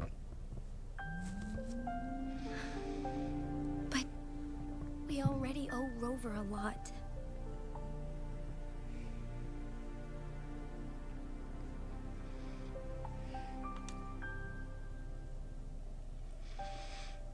Thank you, Rover. Thank you.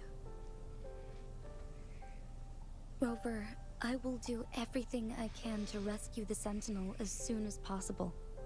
And we can finally talk to it in person. It will surely have the answers you want.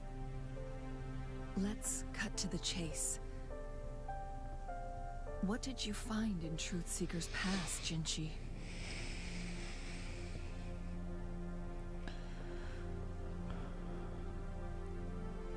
According to the Court of Savante's records, the Sentinel was already injured upon its arrival at Mount Firmament.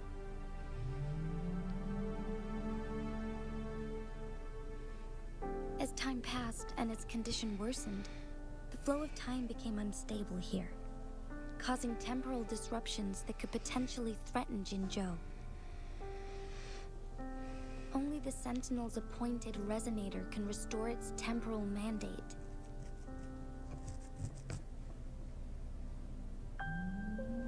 Their records indicate a solution. To reverse the rapid aging effect from temporal disruptions, I must deliberately collide with the Sentinel's resonance power during combat, triggering my second resonance awakening. That will enhance my power beyond its limits. Let's say you can achieve all that, but Jinchi, do you understand what is at stake for yourself?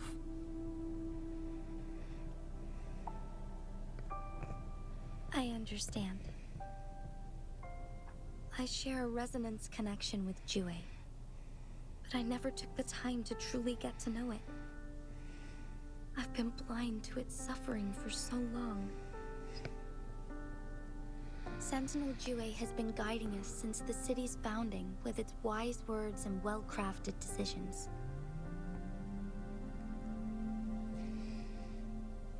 The temporal disruptions we face are just a side effect of its efforts to protect local people. Without the Sentinel blocking out tacit discords through its time manipulation power, Jinzhou would be a barren wasteland today. So what do you plan to do, Jinshi? If the Sentinel's condition is indeed incurable, nobody knows how far the temporal disruptions will continue to spread. Today it's Mount Firmament, but tomorrow it could be all of Jinzhou. I will. If it truly comes down to that, I'll fulfill Jue's prophecy myself. It's the only way to save Mount Firmament, protect Jinzhou, and help the Sentinel. Have you thought about the consequences, Jinshi? Trying to trigger a second awakening by fighting the Sentinel, it could make you overclock at any moment. We both know what that means. You could lose your mind forever, or even disintegrate into dust. You don't want to end up like those Chronosorters, shredded under immense pressure. On top of that, do you honestly believe you can fight in your current condition? I can see right through your facade, Jinshi. You're essentially committing suicide at this point. You're one to talk, my teacher. I learned from the best. When have you ever backed down from risking your life for what you believe in? Oh? I don't remember ever teaching you that. We all die eventually, but we need to stay alive as long as we can to achieve more. Jinshi, you must live and inherit the Sentinel's power. Then you can save and protect these people for years to come. Changli,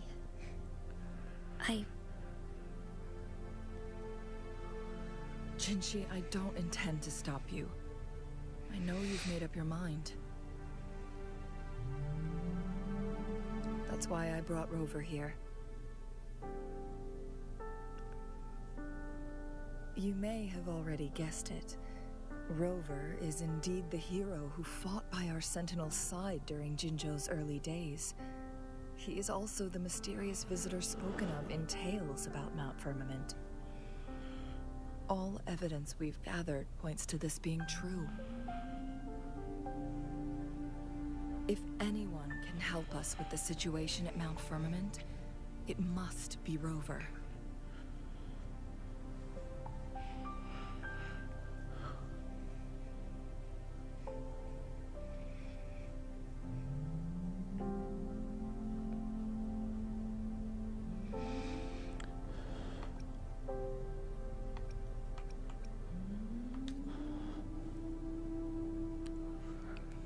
Thank you, my teacher. Jingshi will keep your words in mind. Lastly, we still don't know for sure how the Fraxidus is keeping our Sentinel trapped. This will determine if you can actually meet it face to face.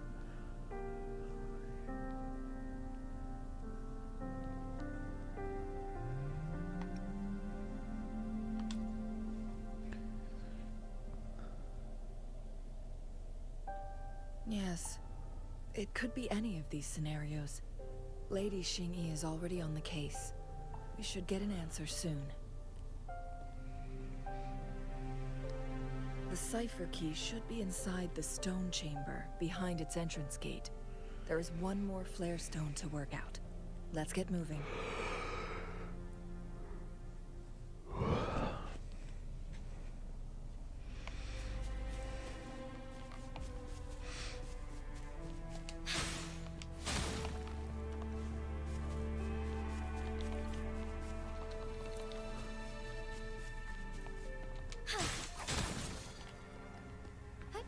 Onwards. Look, our last target. On those floating floor tiles. We need a way to restore them.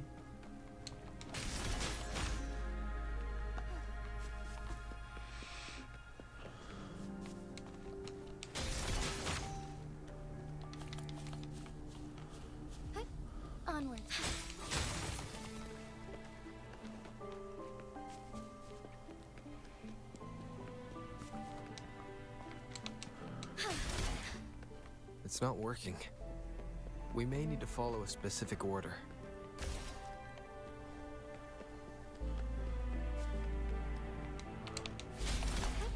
Onwards.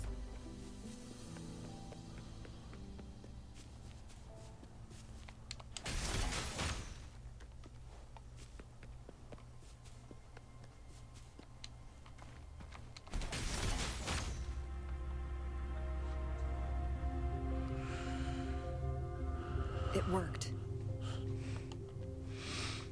The court of Savante set many traps here. They must have worked hard to protect Mian Longchain.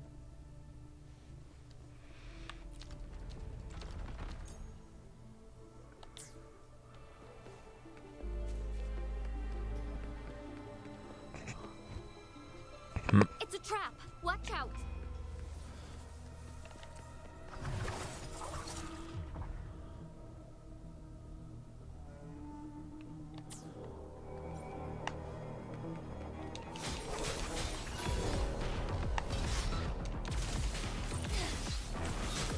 Fluorescent shadows.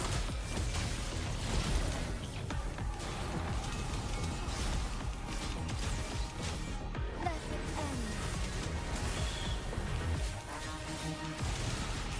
Oh, Together we vanish. Mind eye.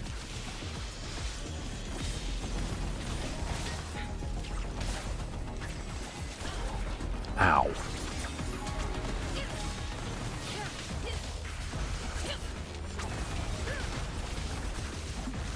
Together we fight.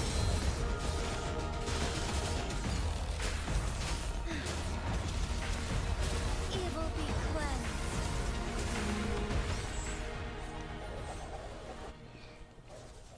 Sometimes I pretend I was a cloud.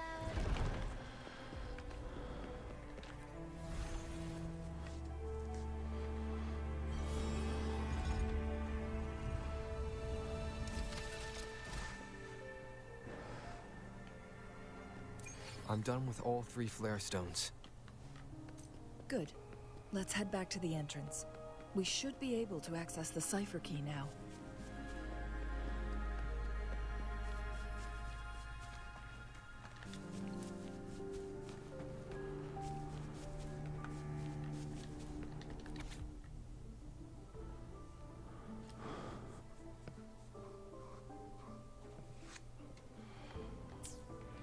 The Sentinel never tried to interfere with natural death before. Why did it make an exception?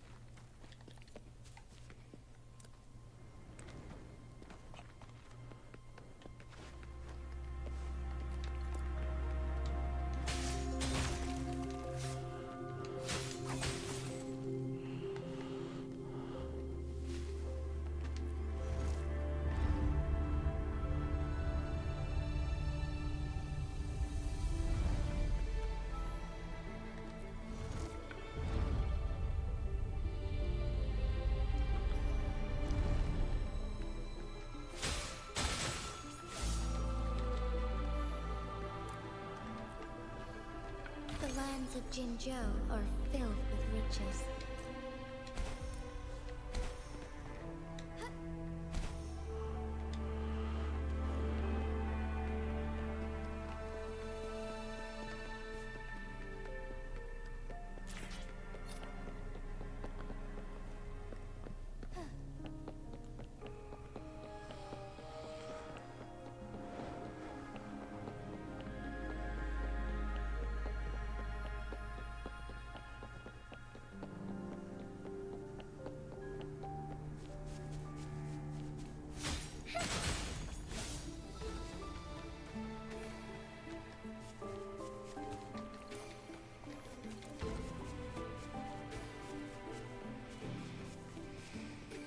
The cipher key.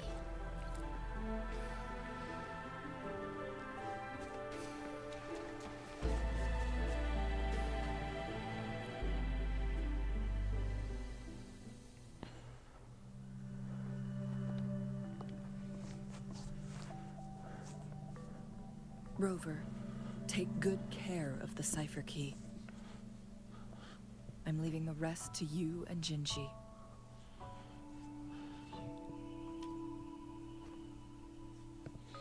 Please don't forget, I am your wayfinder.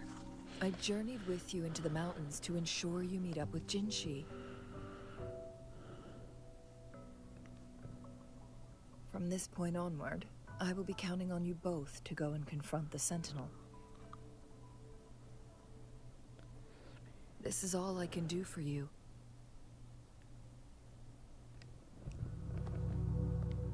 I'm here to guide, not intervene. The path is yours to choose. Not to mention, the Fraxidus has been pestering us non-stop. You'll need someone to keep them at bay.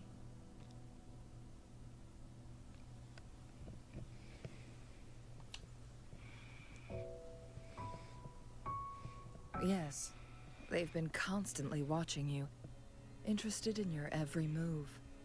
They can never seem to take their eyes off of you.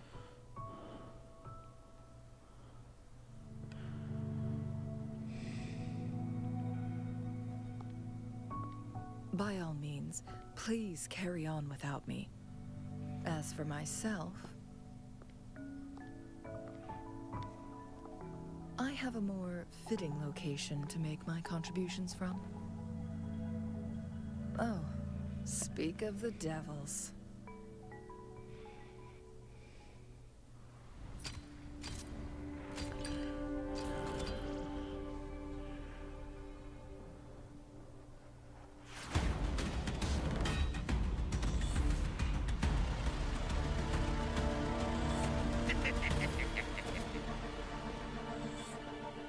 How rude.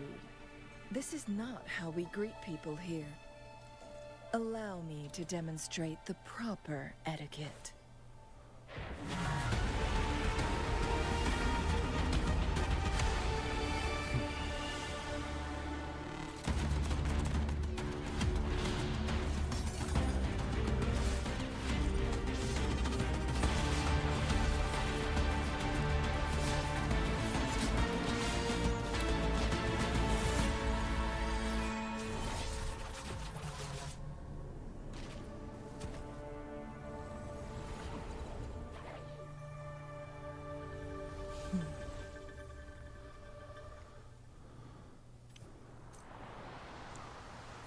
Changli.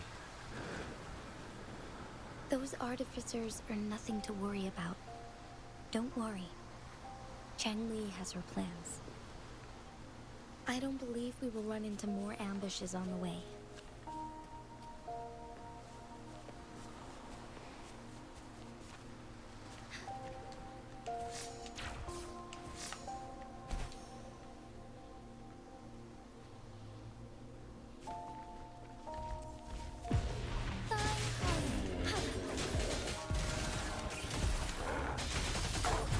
Strike fast.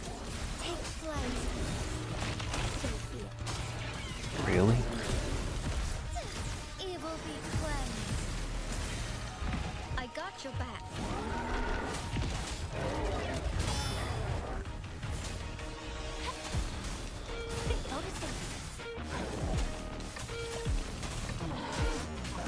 Moment of awakening.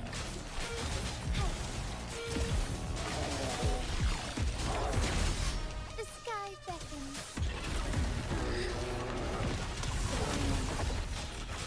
Sacred light. I got your back.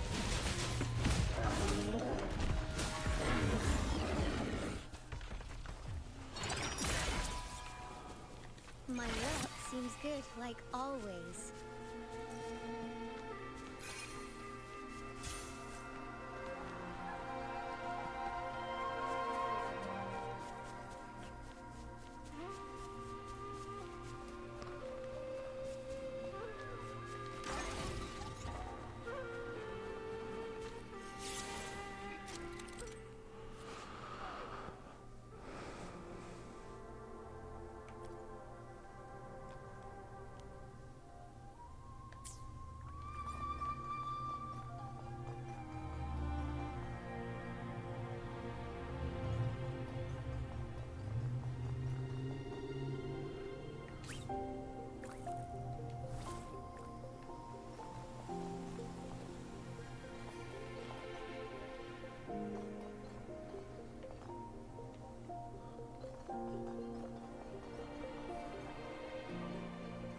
I see. Okay.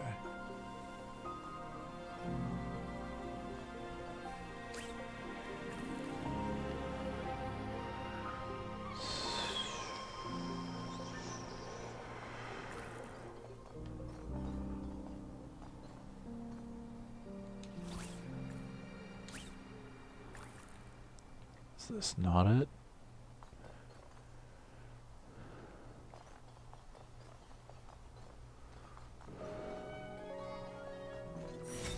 Ah. It wasn't.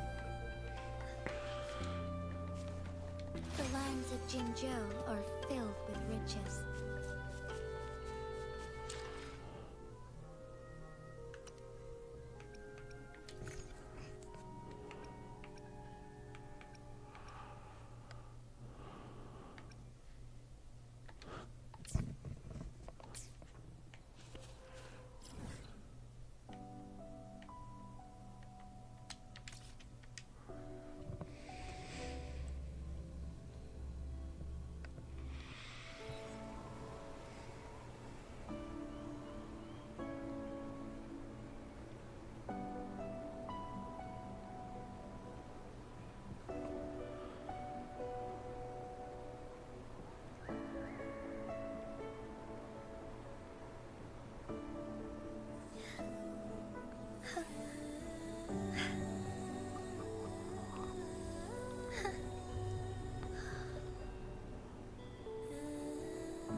It's Madam Magistrate! She's back!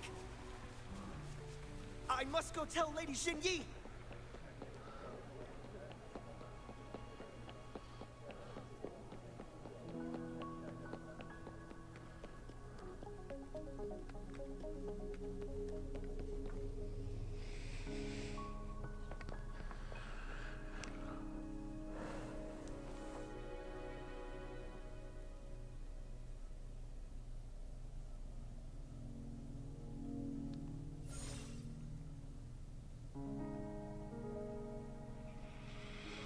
The Mianlun chamber is open now. You can proceed inside. Before you go, there's something important I need to tell you.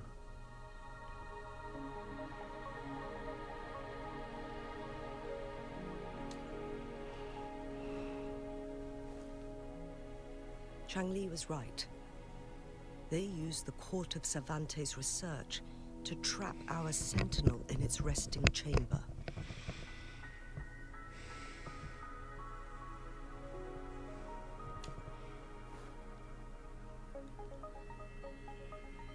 They used the Chronosorters. Our captured artificer revealed that the Fraxidus sent a death squad to invade Mount Firmament. They had a twofold plan. First, to place the Chronosorter in the Mianlun chamber while it was still operational. And second, to lure the Sentinel back to Mount Firmament. Although their death squad was no match for the Sentinel, by forcing its hand, the powerful resonance ability of the Sentinel would clash with the energy of the Chronosorter. This would ultimately cause harm to itself.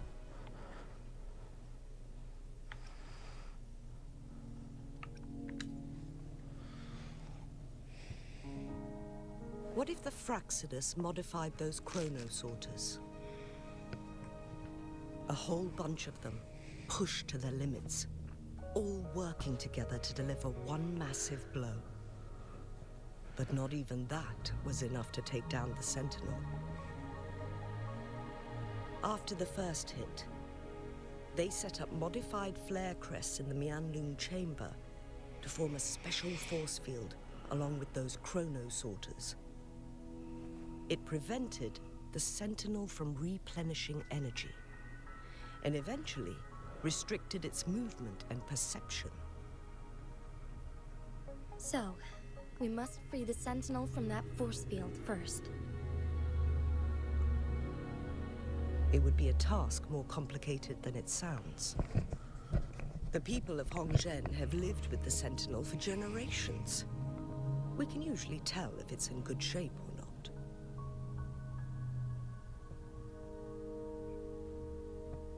But now, the Fraxidus want to capture the Sentinel. They won't just stop at Mount Firmament. Madam Magistrate, I'm sure you didn't come here just for the Sentinel. Please tell us what you know, Madam Magistrate.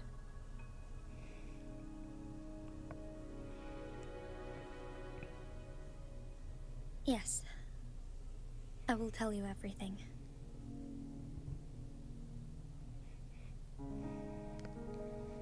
So the Sentinel is actually injured. And it's been getting worse. The Fraxidus attacked while it hasn't healed yet. Their plans are devious as always. Madam Magistrate, you've already laid out this plan so far.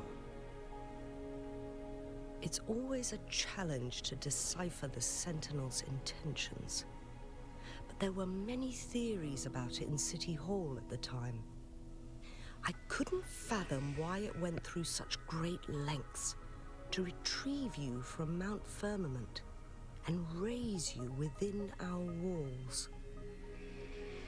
But now that I reflect on it, perhaps the Sentinel saw in you the potential to one day restore the temporal program and ensure the survival of Jinzhou's inhabitants.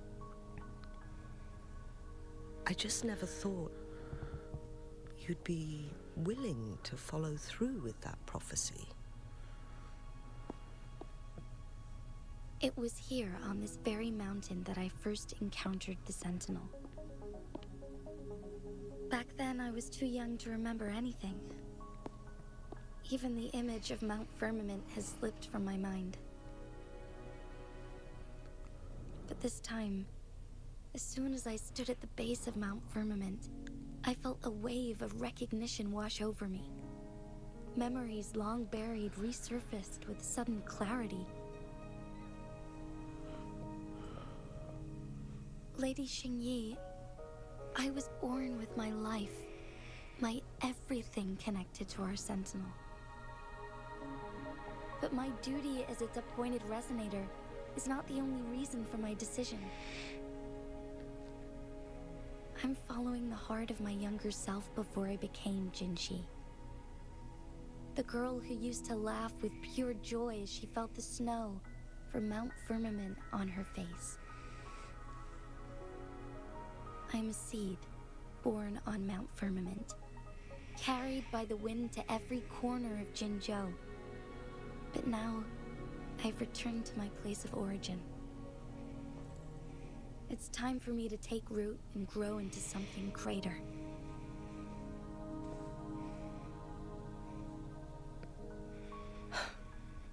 No matter what happens or what choices you make, please remember, the people of Hongzhen will always have your back.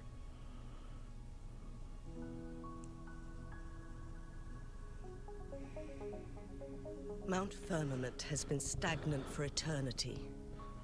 Perhaps a sudden crack of lightning is what we need to break through the fog of uncertainty that has lingered over us for far too long.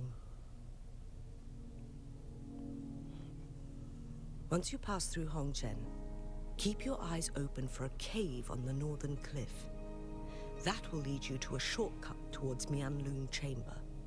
The place is directly under Mount Firmament's iconic loom-shaped cliff. I wish you two the best of luck.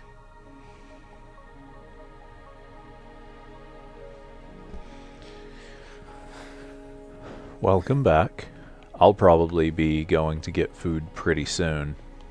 Although, I'll probably just leave the stream going and eat real quick like I've done a couple of times recently.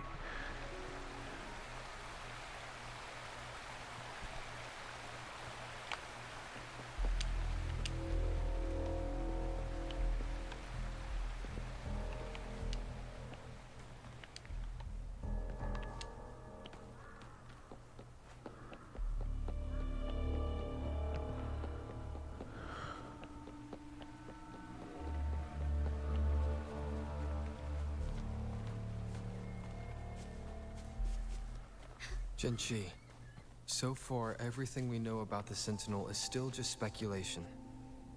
You were right. But my weakening resonance ability and my connection to the Sentinel leave me no choice but to explore these theories.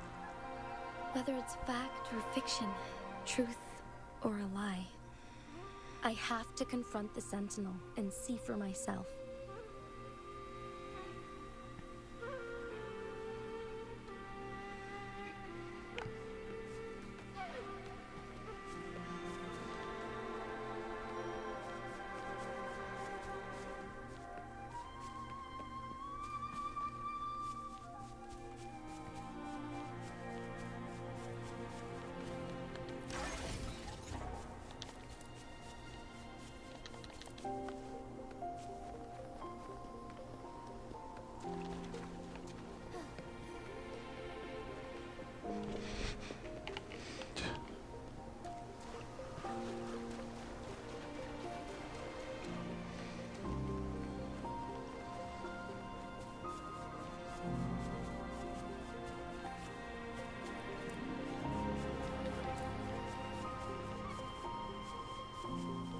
The Mianlun chamber should be deep in the cave.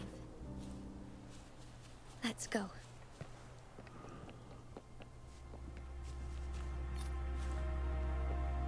Found anything useful?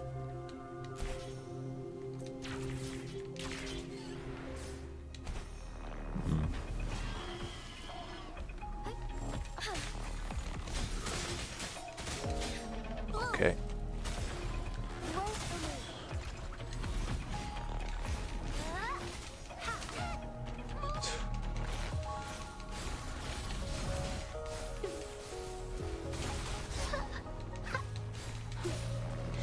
I got your back. Leave it to me.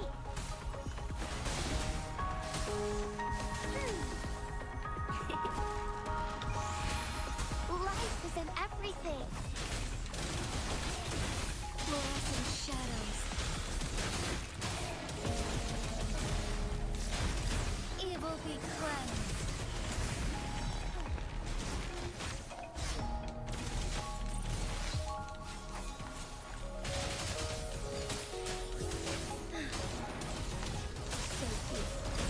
Sacred light.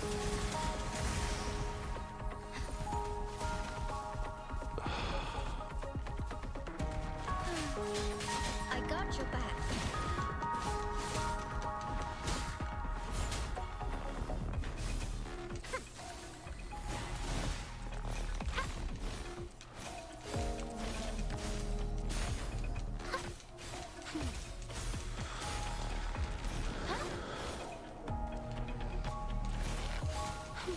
Listen up. Strike his blind fast in starlight.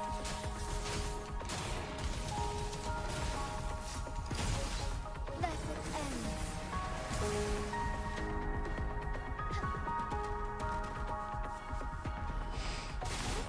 Onwards.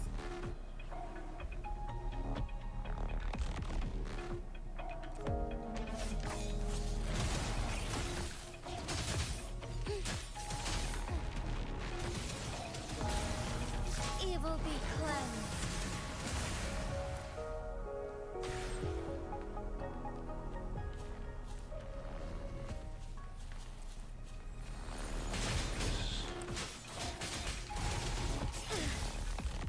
Our lights shine through.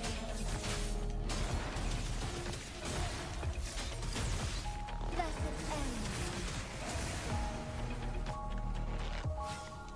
I got your back.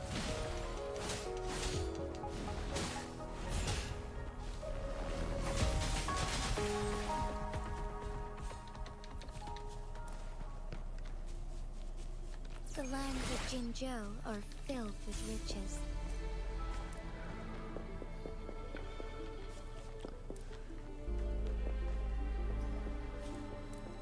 Guessing that's probably somewhere outside of the cave, so I'm not gonna be unlocking that right now.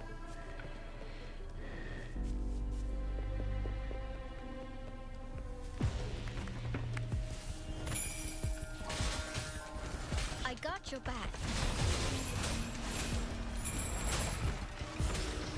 Leave it to me. Listen up. Going against wind.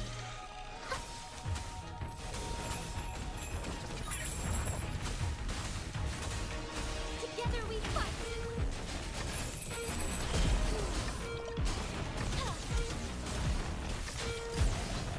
Evil be cleansed. I got your back.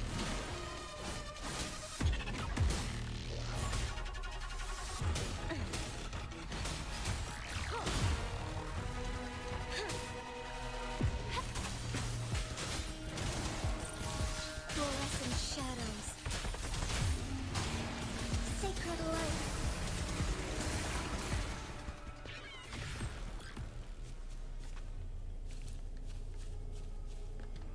Would these be enough for your needs? Tell me if there's anything else you want.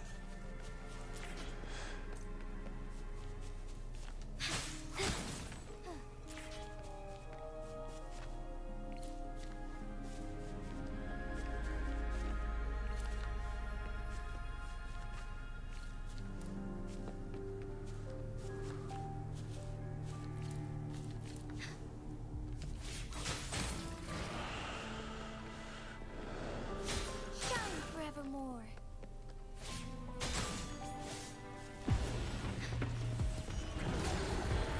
Embrace the change. I got your back.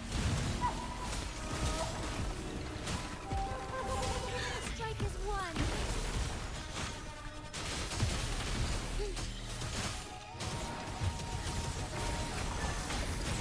Blessed end. Thunder guide us. I got your back.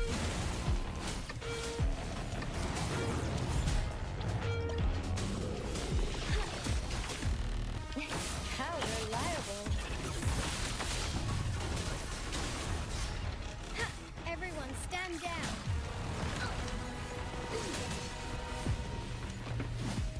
Steady there.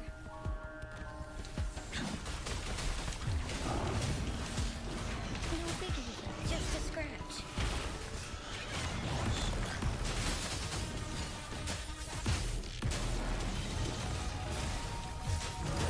Sacred light.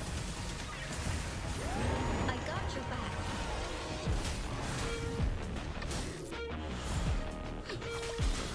Fine harmony. I got your back.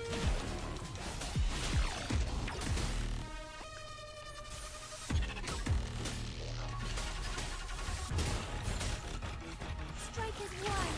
Our lights shone through.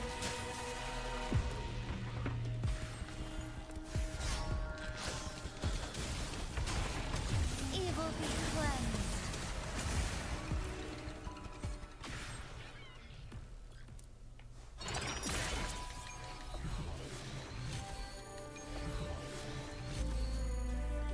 Would these be enough for your needs?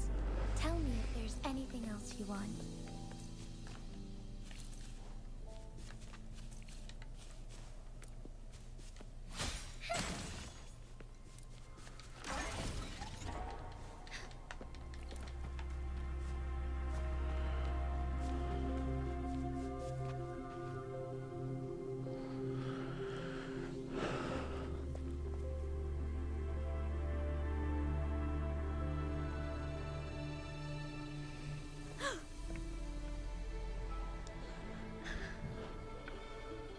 This must be the Mianlong chamber. We should now help the Sentinel break free from the Flare Crest spines.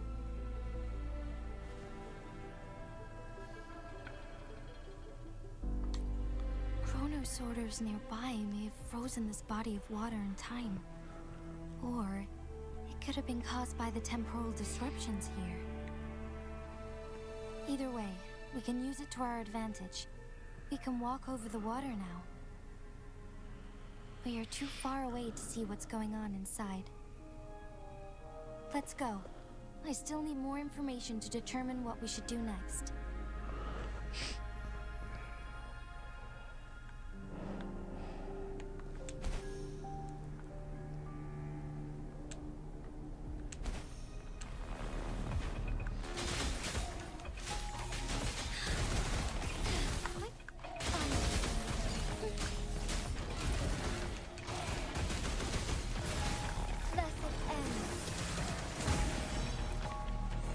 I got your back.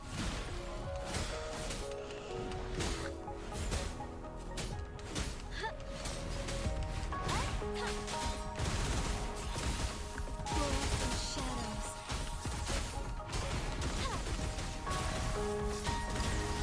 Evil be cleansed.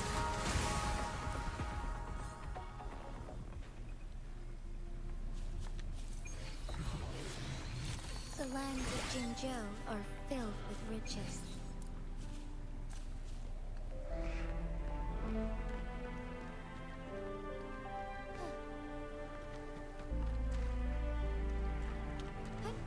Onwards.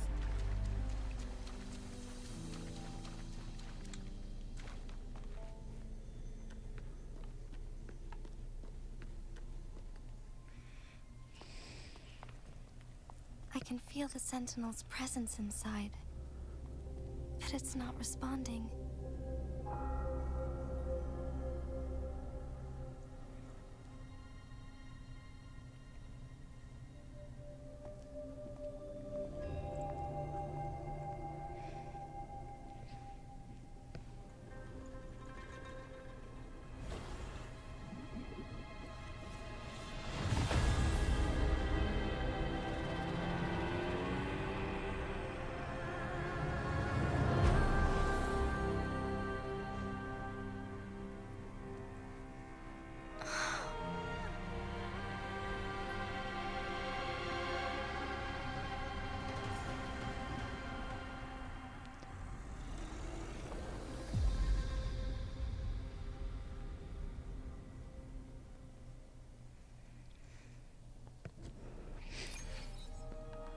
The Flare Crest.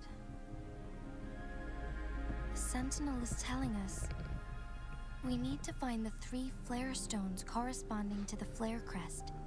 Then we will be able to lift the confinement set by the Fraxidus. But I'm not seeing any flare stones. Or any kind of entrance to another chamber. There seems to be something underwater. Let's start with the Chrono Sorter here. It is a dragon. Specifically, I believe it's the same one that is part of this character's attacks. Alright. With that done, I'll be back in a minute.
Okay, I'm back, and I'm going to hope it's mostly dialogue scenes for a little while, because I'm going to try to keep that going while I eat, instead of stopping.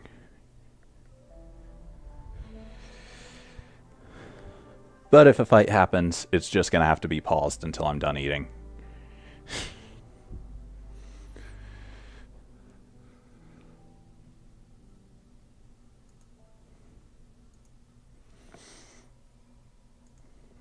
Okay.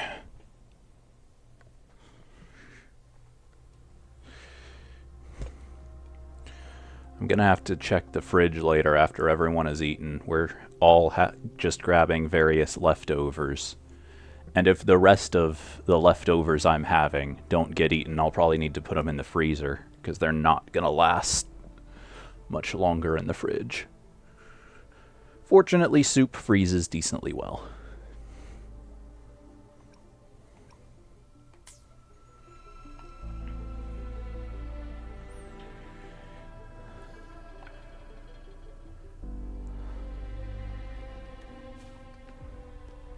This is a puzzle. There's no way I can do this while eating. So much for that idea.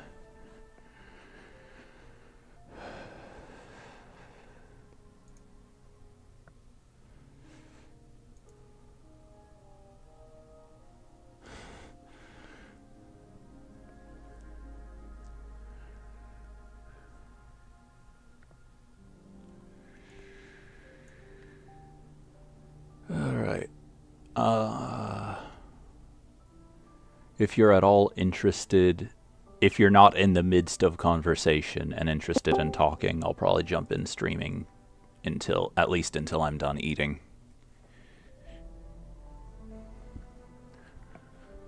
But if you're busy, don't let me interrupt you.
Hello.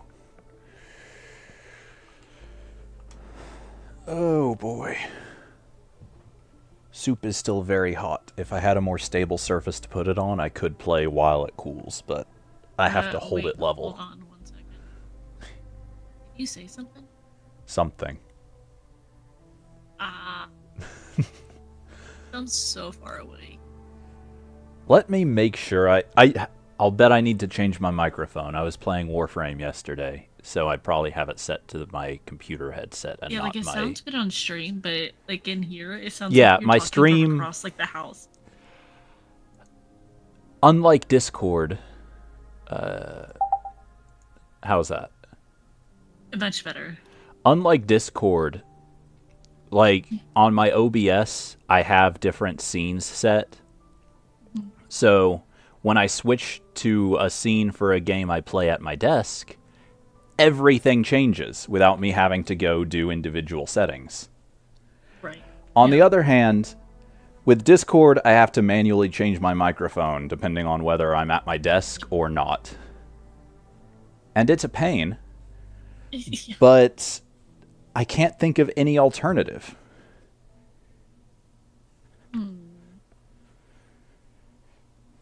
I guess the alternative would just be to use this headset even when I'm at the desk, but that would be kind of uncomfortable. I'd have to figure out something to do with the obscenely long cord that it uses.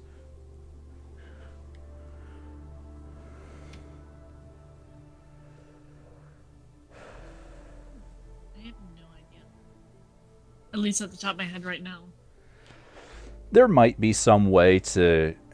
Well, no. Even if I could find a way to make, like, 2 different microphones, like, go to the same audio channel, then you'd just be hearing me twice, probably. Right. And that would be its own problem.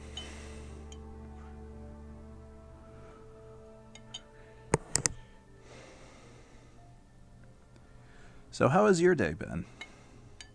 It's been fine.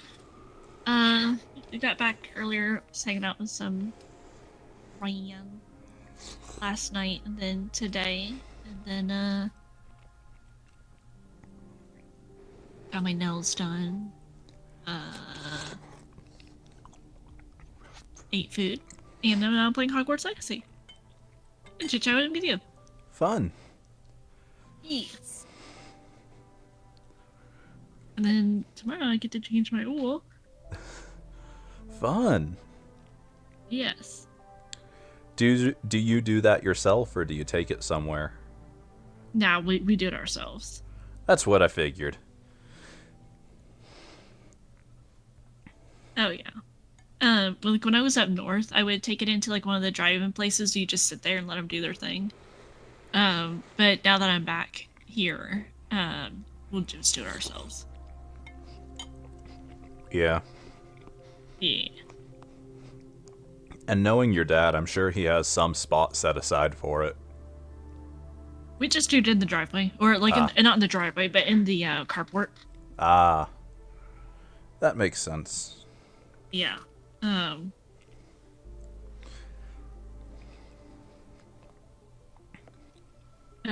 I mean, he's got all the tools and everything else necessary for it, so yeah, why not?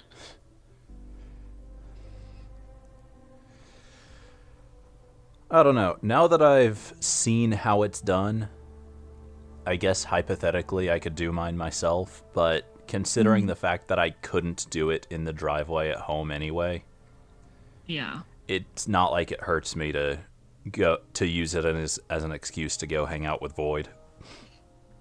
Honestly, right?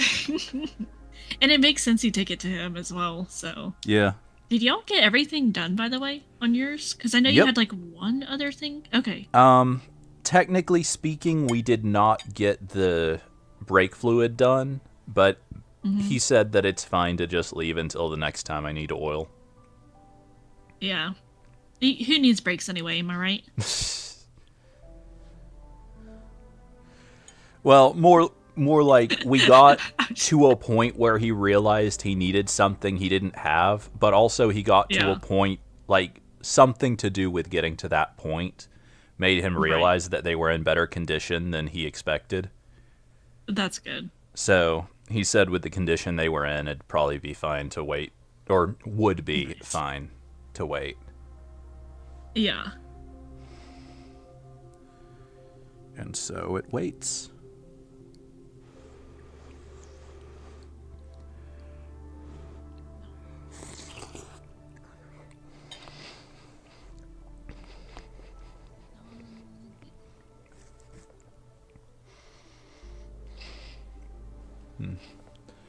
but yesterday my dad and I were talking about me making supper for tonight. And then this morning I was looking in the fridge, and there were so many different containers of different leftovers. Yeah. Like right now I'm eating on soup that I made last Saturday. Oh, yeah, I see what you mean about having to put it in the freezer. And then, yeah, if no one else eats the other portion of this that's left, it definitely needs to go in the freezer. Yeah. Oh, wait, is that the one that you told me about? I think I asked, and you told me It's you the made same some. soup, And but it's a different batch. Oh, okay. A much less successful batch, honestly, but still pretty good. Oh, good. Nice.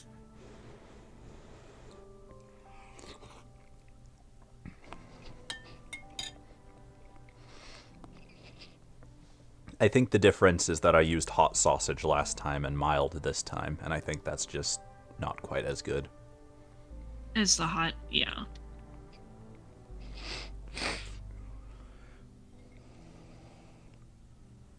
But you have to use whatever you have, and they didn't have hot sausage when I was at the store last week. Yeah.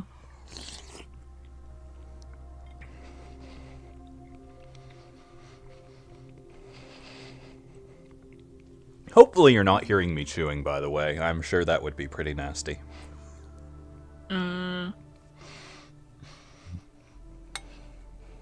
I'm guessing not, judging by that reaction.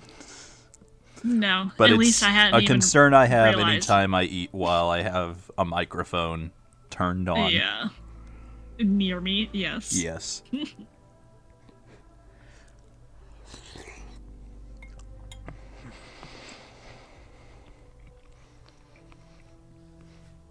And I do have it, like, moved up a little bit. Like, more towards eye level than mouth level. Both to try to avoid that sound, and also so I don't drip soup all over it. Oh, yeah.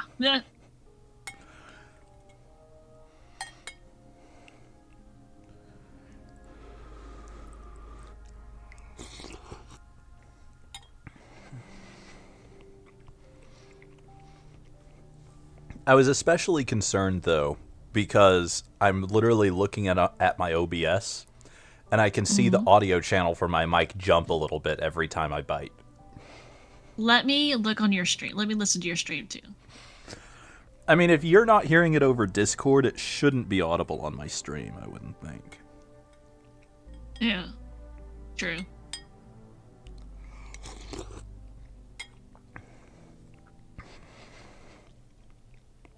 Nope, I can hear it loud and clear on your stream, but not in Discord. Wow. I guess Discord does have, like, some noise canceling. I told you I sound better on Discord too, but my OBS, I sound like a rodent. Like I don't know what to say. Oh well, you're probably the only person watching my stream, so there's no one else there to hear it. They can come in for a lovely treat of probably come in.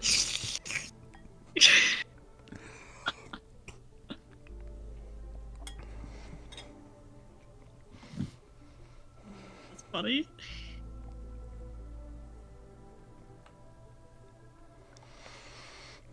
Wild question, completely out of nowhere. All right. And I can explain why it came to mind to you in a minute. Okay, I do think Mickey Mouse is a little bit creepy, yes. Have you watched Avatar: The Last Airbender? Multiple times, yes. Have you heard of a VR game called Rumble? No. It's basically just earthbending in VR. Like, you have to, like, down to the point of, like, you have to have, like, arm and even hand motions exactly precisely right for it to work. Interesting. It's crazy to watch and extraordinarily difficult to play and learn. I tried out VR. Oh? Yeah, my sister's husband got one.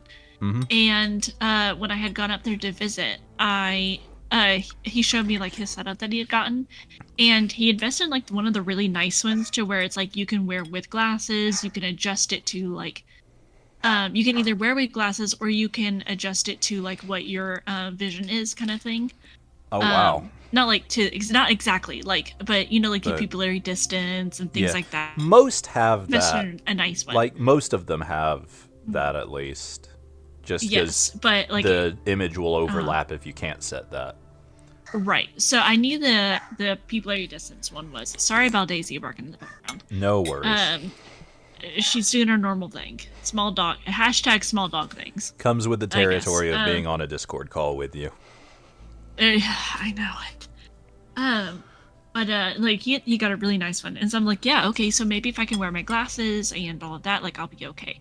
I don't really get motion sickness. I've really never struggled with that, so I thought I'd be okay. But after maybe an hour or so playing, I felt terrible. Awful. I was like, I gotta get this off me now. I don't get motion sick either typically, and it does the same thing to me. Yeah. But my head felt so strange because every now and then I have tiny bouts of vertigo. Like when I lived in Ohio, I had like a time to where like everything was just like spinny and dizzy, and it lasted for like a few days. And my doctor was like, we can give you basically Dramamine, you know, if it gets too bad, but you just have to wait for it to right itself, you know, basically. And so ever since then, I can notice like going up really fast elevators or like random little things like that. I get like, you know, a little bit dizzy-ish feeling. And I started feeling like that, and then I started getting really hot and like what I guess is motion sickness. And I was like, I get this off. I need this off now. Yeah. There was a bit of time where I had been playing VR regularly enough that I got used to it and wasn't getting motion sick anymore. Right. But then my room got to be a huge mess, and I wasn't able to play it for a long time. And so now I'm back to just getting horrifically sick after like 30 minutes to an hour. Yeah. Like, it's like I really enjoy watching it. Like I sat there and watched him play, and it was great. You know, I had no issues with this. It really is just a matter of having to use it often enough to get used to it. Right. Yeah. So I'm like, well, maybe whenever like we've got our place, I can kind of play around with yours, like small portions here and there, and get a little bit used to it. But I'm good. At least for right now.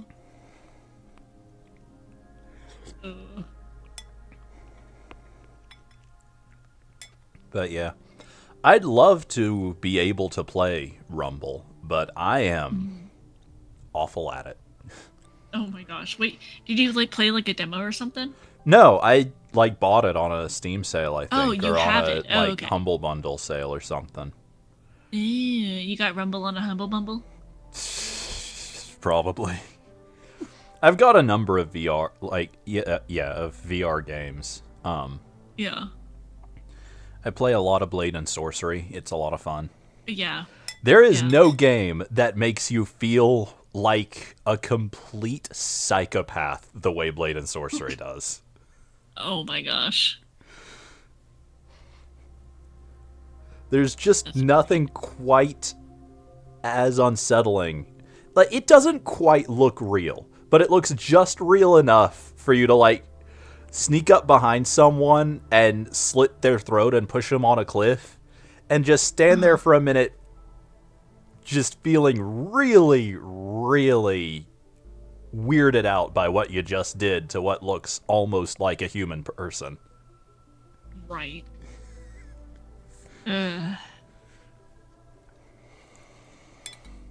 But the game is a lot of fun to play. Yeah.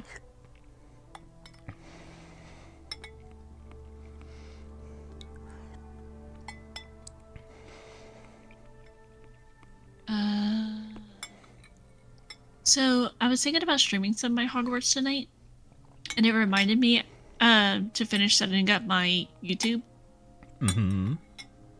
So whenever I went on there, it says pick the type of stream to begin, which is streaming software, prices, digital software, overlays, new graphics, and more, or built-in webcam. No setup required. Use your existing webcam for easy way to go live. Is it saying I that would on do YouTube? streaming. Yeah. There are Hold on, so many things that didn't exist when I started streaming on YouTube, I guess. I'm gonna screenshot this over to you. I'm guessing that it's streaming software because I've got. Yes, it is streaming software. But like when I click go live, it just immediately brings me to the page that has all the stream information that I was showing you the other day. Yeah. Well, I'm guessing it's. I've never seen that page in my life. But yes, you want streaming software. Okay. I guess like built-in webcam would be usable for like a cooking stream or something, but I still feel like routing it through OBS would be better. Well, I think so too, because then I would have two programs trying to use my webcam at that point, and I can't do that. Yeah.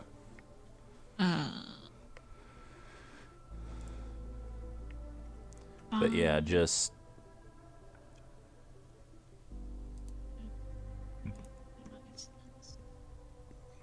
stream URL? Stream URL, copy it, and then and modify your YouTube output in OBS, paste that into URL, and then paste your stream key. Give me one.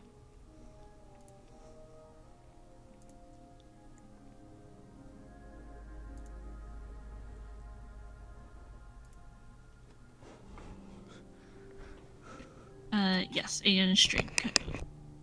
Or string key.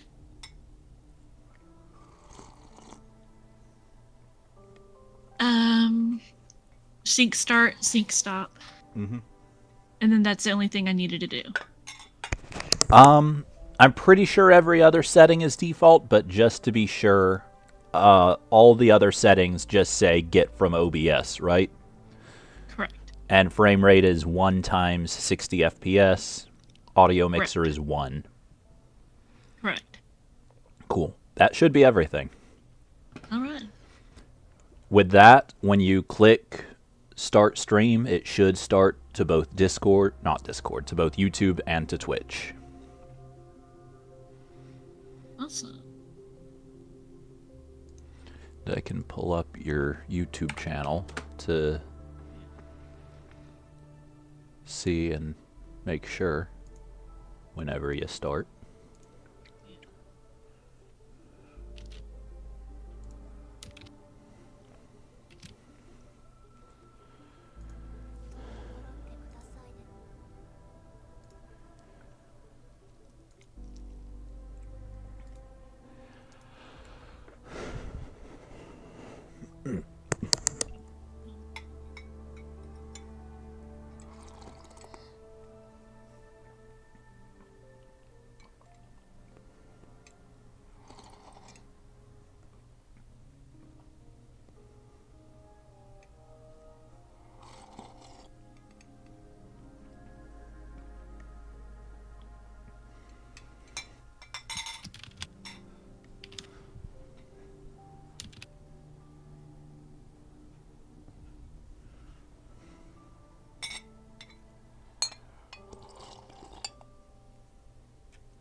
Having trouble? I can't escape it. No, Daisy, just Ah. Daisy things.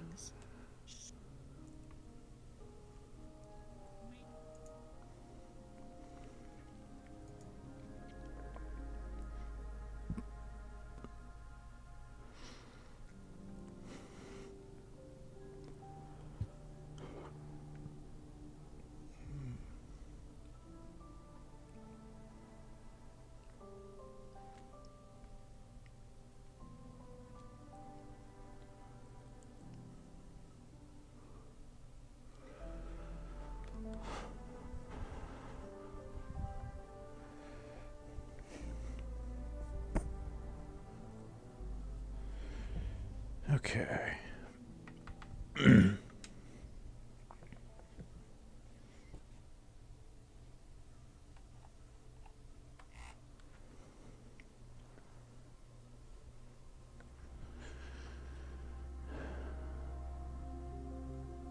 Get everything situated. Yep.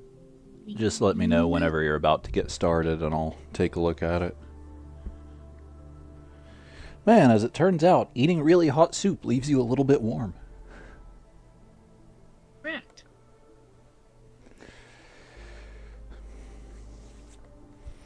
I'm gonna go see if there's some ice. I'll be back in a minute.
Where's my normal?